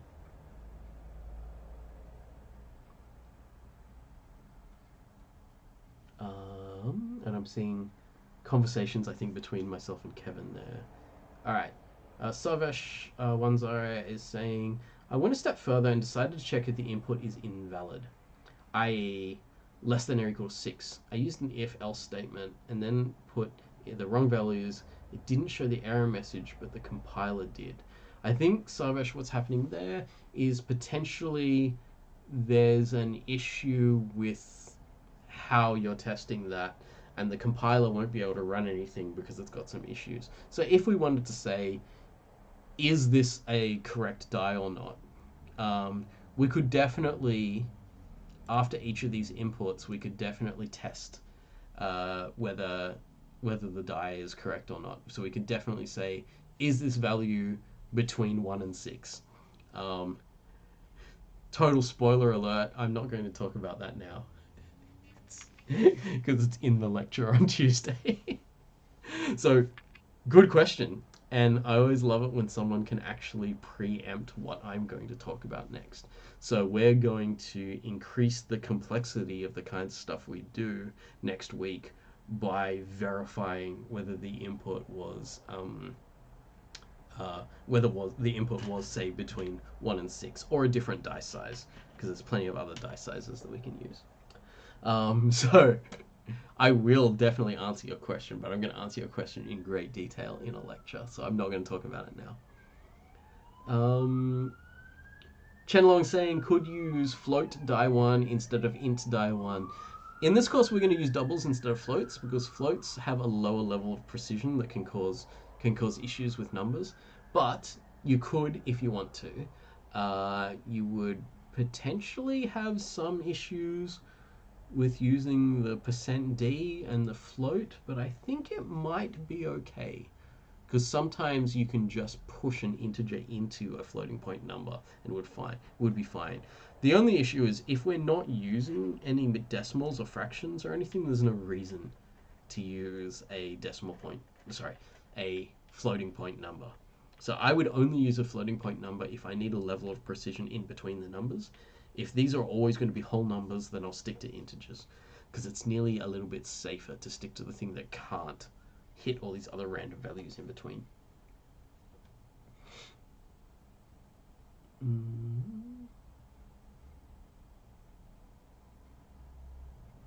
Sarvesh, I think you've got a lot of details there in your code. I think this is something where it's potentially good. If you haven't had your tutor yet, you probably have though, is to talk to your tutor about this in lab time, because I think this is a good thing to sit down with someone and have them look at your code and then talk about how it's going.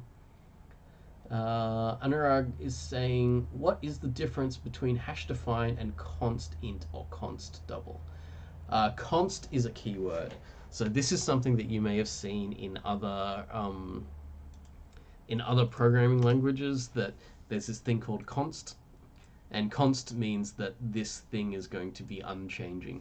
So the difference between them is, and we're not actually going to use const at all in 1511. That's a deeper level of programming that's basic C programming doesn't need it.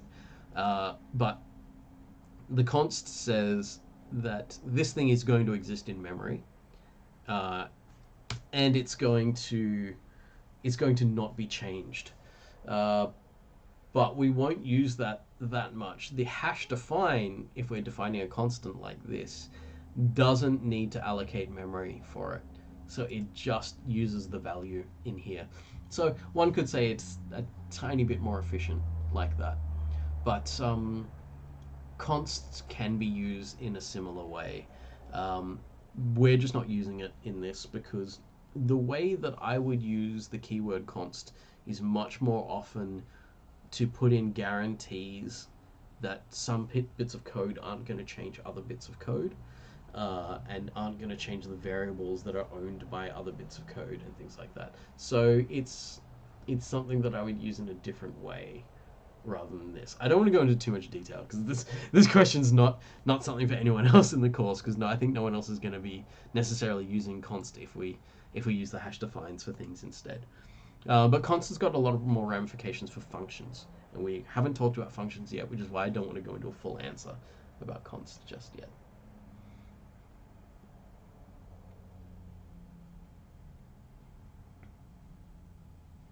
Alfred's saying, is there a way to run what just right in window? I'm not sure exactly what you're asking there, Alfred. Are you asking about Windows, as in the operating system Windows, or something else? I'm not sure. It is possible to compile programs, these same programs in Windows, and run them. It does take a little bit of a setup to get going. Visual Studio Code does have a C compiler that you can use, or you can install C compilers that will work in Windows. The compiler is very specific to the operating system, so DCC won't run in Windows. Well, actually, maybe it will. I don't know, and I've never tried. But I know that there's at least some parts of DCC that will run in Windows, but I don't know if the whole thing does. I don't know if that was your question, though, because I didn't fully understand what you were saying. Sorry. Kat asks, is there a way to restrict what numbers someone can input at the printf scanf steps? This is that same kind of thing. We're trying to verify the input and make sure it is, say, a number between 1 and 6 for these kinds of dice. There's no specific way of doing that in scanf. Scanf is just going to say, I'm looking for a type, but it can't say I'm looking for a type within a certain set of values. We would have to do that ourselves. Having said that, we are programmers now, and we have if-else statements. There are things that we can do. There are more techniques that I will teach you eventually. Actually, not eventually, teach you very soon, that we can use to do things like bounce the user. So we can say things like, that was wrong, do it again. So we have the ability to actually repeat code. I'm not going to do this yet because I want step by step, right? We're going to learn some things first and learn other things later. Sarvesh and Shrey, I think, are having a conversation about the code. That's good. Okay, Lin Rongkong is saying, why do we have to type twice the file name as we're compiling, like DCC output filename.c? They're two different files. So the DCC command, let's have a look at the files we have here. This is one file, and that is this file here that we're typing things in. This is a different file. So there's two separate files. Let me show you in a file manager here. Lecture 2. You can see they're different because they've got different icons. This with all the gears in it is a program that can run. And this thing with the document thing is the thing that we can type in and we can change. This thing converts into this thing when we run DCC. So when we run DCC, DCC will read this file and create this file. So this is a file that can run. If I double click on it, actually I don't think it's even going to do anything. No, it's all right. It doesn't do anything by double clicking, but it is an executable file. If it had a system for running via the double click, it could work, but otherwise we run it here in the terminal. So this is the file that contains our instructions that we've written. Then when we run DCC, it creates this new file here. On Tuesday, I actually showed people what happens if you compile this without saying what name of file it is. It will come out as a generic program. We can do this now, actually. So DCC without saying dice check. We do always need to give DCC a code file. If it doesn't get a code file, it doesn't do anything. So if I run that without saying what the name of the program is going to be, it will always create this generic program called a.out. A.out always means you just ran compilation and then you got this. So that's what it will be called if we don't do -o, and so the program will be called a.out. I like -o because it names my program something that I can remember. A.out means that if I was running the print demo and the dice check in the same folder, I wouldn't know which one was a.out. So that's why if I was going to compile print demo, I would call it something like print demo, and then I'd have a program called print demo somewhere in this folder, and dice check will be dice check. As opposed to a.out, I don't necessarily know which C file it came from, which is why I much prefer to run things with this style of command, where I say this .c file is the file that's being read from. The -o file is the file that is being created. So there's a difference between the two like that. I'm just going to delete the a.out so it's not sitting around in my directory. Yeah. Okay.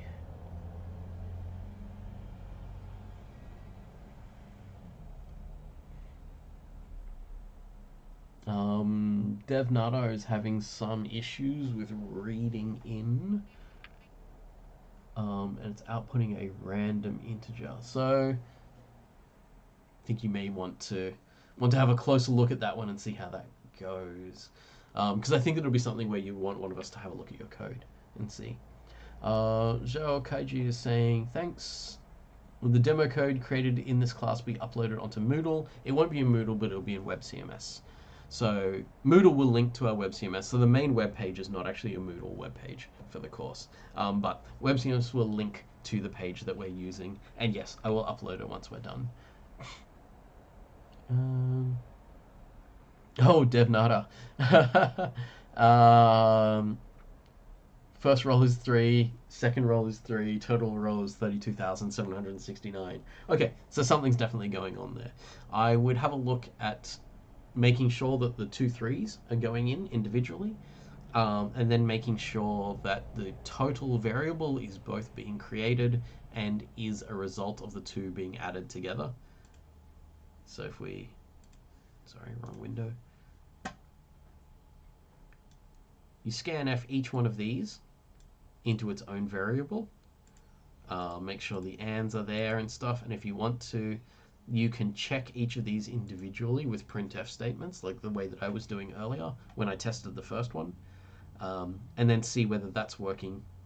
Then check that you are doing the addition of the 2 and storing it in the total variable before doing other things like that. So you can always go through step by step and test little bits and see whether each of the little pieces is working, then try to piece them all together. I'm actually going to do a bit of a talk next week on problem solving in general. How do we take a large problem and break it down into parts and start to solve them bit by bit?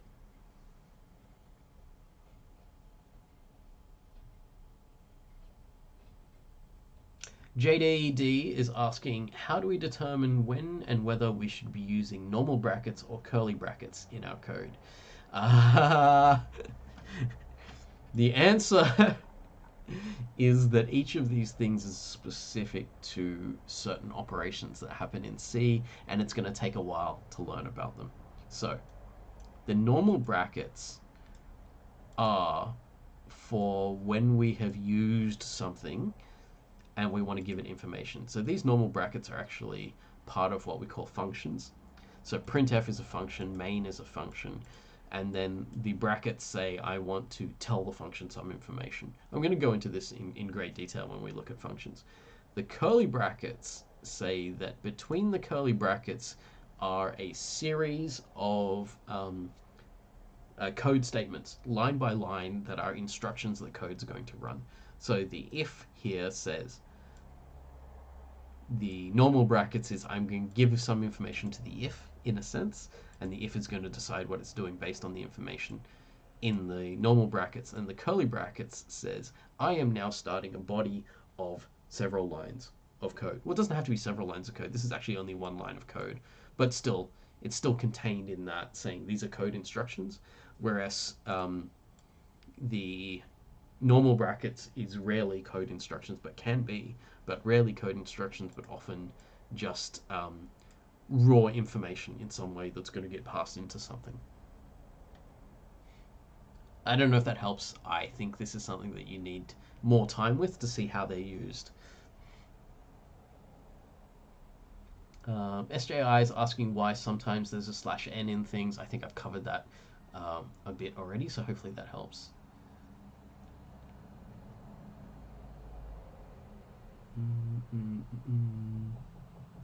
Sorry, I just lost where I was up to. Oh, Shrey was answering Lin Ronkong already. Nasa Neuro says, I've got this warning. Format specifies int, but argument has type int star. What does that mean? That means that at some point we have potentially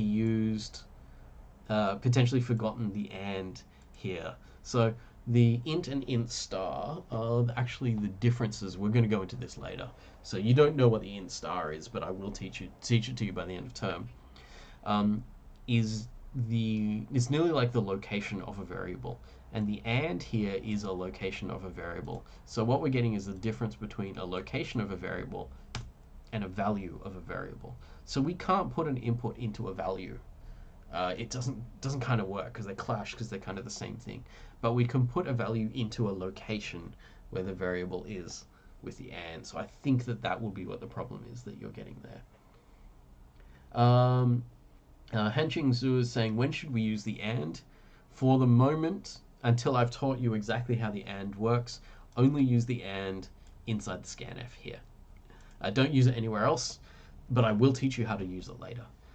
So when I say don't use anything else, I mean don't use anything else for now, until I've taught you exactly what it means, and the idea that the and is the location of this variable.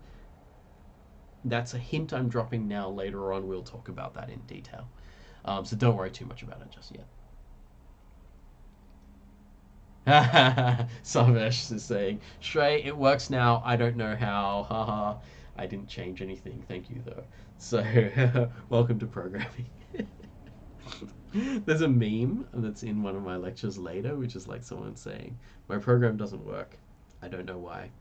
And then it's like, my program works. I don't know why. This is one of these things that happens in programming, is that the languages and the way that we work with programming is so hard to understand that often we make changes to things and we don't really know what changes we've made, but we accidentally fix errors, and it happens a lot. It happens to all of us.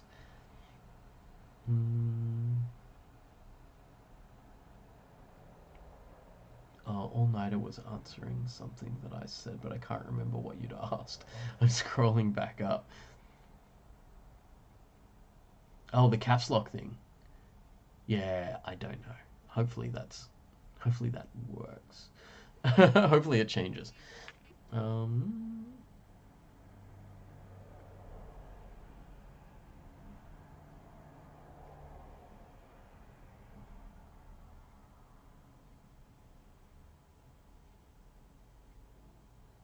Okay, I think Shrey's answering a lot of questions for me because he can see how far behind I am.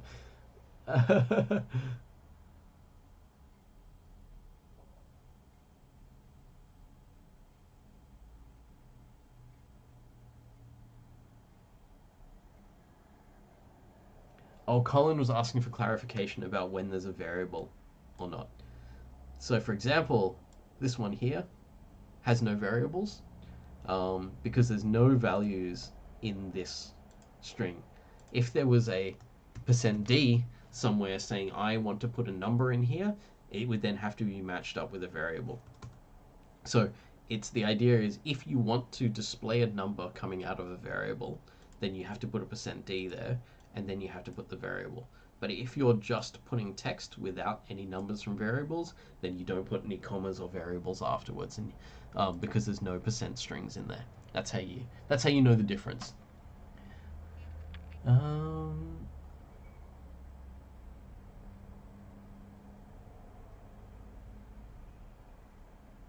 Lin Rongkong is saying, when you're working on your lab exercises, if there are some errors and you redo things to solve those errors, do I need to redo stuff? Yes, definitely. You would want to redo your tests and resubmit afterwards so that you can get full marks for things. I would say if you're worried about like the process of how to solve not necessarily how to solve, just how to submit the lab exercises, talk to your tutor about it and say, okay, so I did an auto test and it didn't quite work. I did a submission and it showed me something was wrong. I fixed it. Do I resubmit and stuff? And then the tutor will show you how you resubmit and things. Should be fine. Josh is asking whether I will talk about those bonus questions next lecture too. The challenge about doing ties as well as wins or losses and criticals. I won't necessarily talk about those actually. I'm going to talk about other things that use the same idea of how to do code to do things, but I won't necessarily go back over those. Unfortunately, and I always feel limited by this, the 4 hours a week isn't enough for me to say everything that I want to say, which is also why I stick around afterwards to answer questions, because I know that the 2-hour lecture block is not enough time for everyone to get what they need out of what I've been saying. So unfortunately, I'm not going to, but if you want to do it, you could write that code and then maybe send it to me if you want to, or even throw it up on the forum and say, this is what I did for the challenge, and then see if there's other people also doing the challenge and you can discuss it between you, that kind of thing.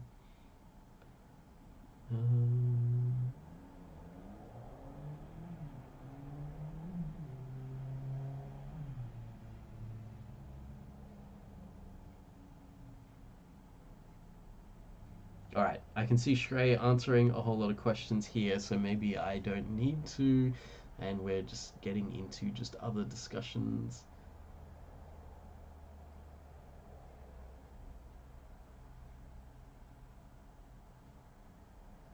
Oh, Josh was saying someone mentioned a video for setup VS Code and SSH.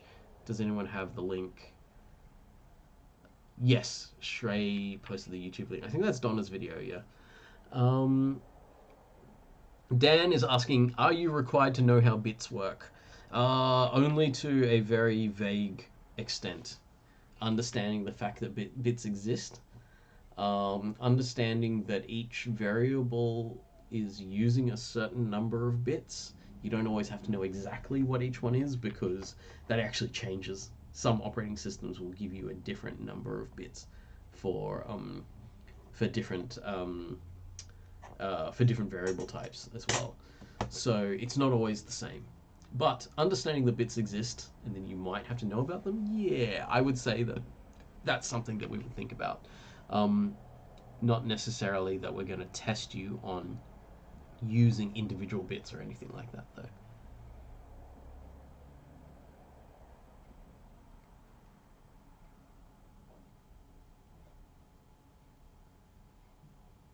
Hanching Zeus asking if the first and second in the printf sequence meant the sequence, or it was the actual name and it was the name of the variable. Yes, Shrey's answered that already.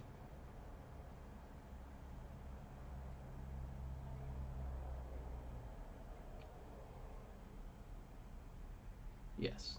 Okay, I think we've covered every... Wait, there was another question back up there. Ningting Jiang says, after writing a comma, should I add a space before I keep coding? Depends which commas. So usually... Wait, where have we got commas like this? Usually we would have a space, because if we don't have a space, then things start to get cramped up and we start to lose the distinction between these objects. So having a space here is much better, because we go, this thing is complete here, then there's a comma, and then there's a gap. It makes it easier to read the next thing. So I would in general put spaces after commas, and you can see how I've instinctively done it here for every comma that I've got in my code. it allows me to separate objects visibly. So if I'm skimming through, reading quickly, it's a little bit easier. Shrey's put a request in that can we do a demo on ordering of printf? Hard to explain over text. Okay, let's do one here. So extra demo on ordering in printf. So let's do a printf here and say die1 is this and die2 is this.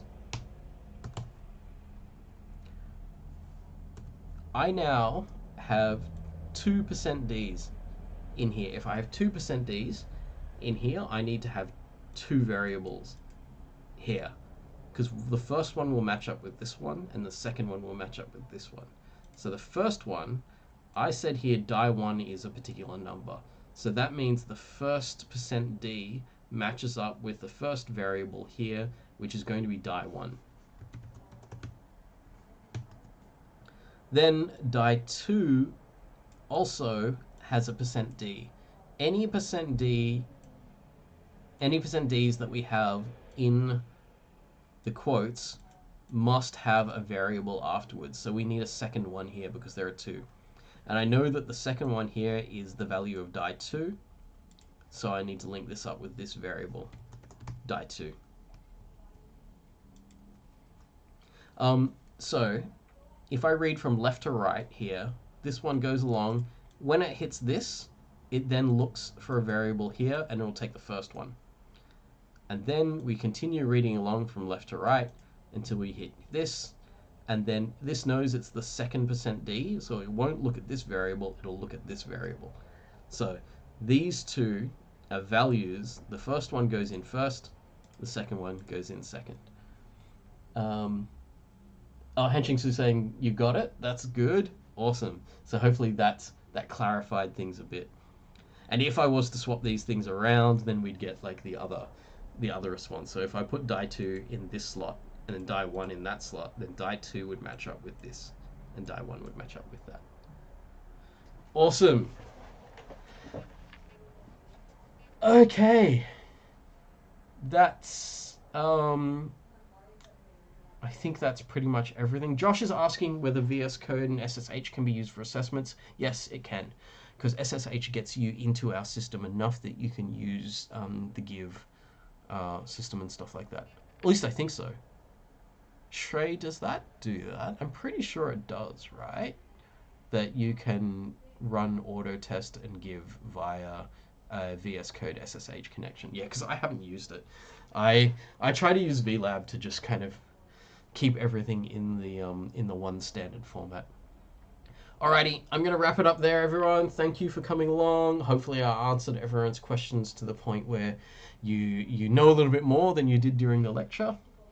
And thank you, Shrey, for hanging out and answering some people's questions and stuff like that. Okay, I will... actually, I might comment this. I might actually remove this because it'll confuse people who weren't here for the questions of why I'm printing out extra stuff there. But I will upload this to the lecture section in a moment. And I will see you all again on Tuesday.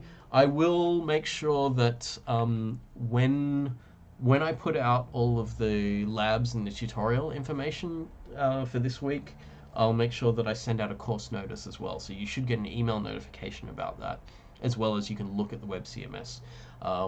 Usually this will be Sunday afternoon, evening, because I'll work on it on Sunday in the daytime, and then when everything's finished and I know it's ready to go, then I'll send it out in the evening.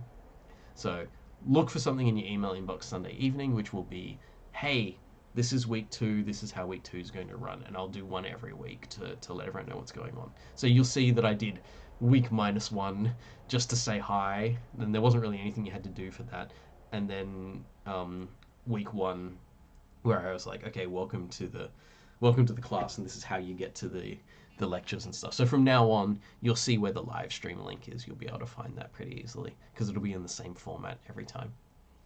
Okie dokie. I will see everyone on Tuesday. Dan's asking if you have homework. The homework you have is lab exercises. So if you've done your lab and handed it in already, then you don't have any homework and you won't have anything in particular to do until next week. So we're pretty chill at the beginning because we don't have any weekly tests yet. Usually at this point of the week, I would be saying something like the weekly test was just released yesterday evening, so you have 1 week to try that out. Spend your hour on it, test where you're up to, and then complete it afterwards if you wish. Yeah. Okie dokie. See you all soon. See you again on Tuesday, and we will continue on with what we're doing. Oh yeah, Kat's asking, week 1 lab isn't marked. No, week 1 lab is not marked because it's meant to be an introduction. It's meant to be just get stuff going, and we do understand that some people may not even have VLab or VS Code completely working by the end of week 1, so we don't really want to mark you on things when you're not prepped yet for the course. So we consider week 1 to be more of a support week than a marking week. But week 2, now that I've taught you stuff, so I've taught you all of this stuff about if statements and variables, I'm going to then test you on it in week 2. Okay, cool. See you all soon.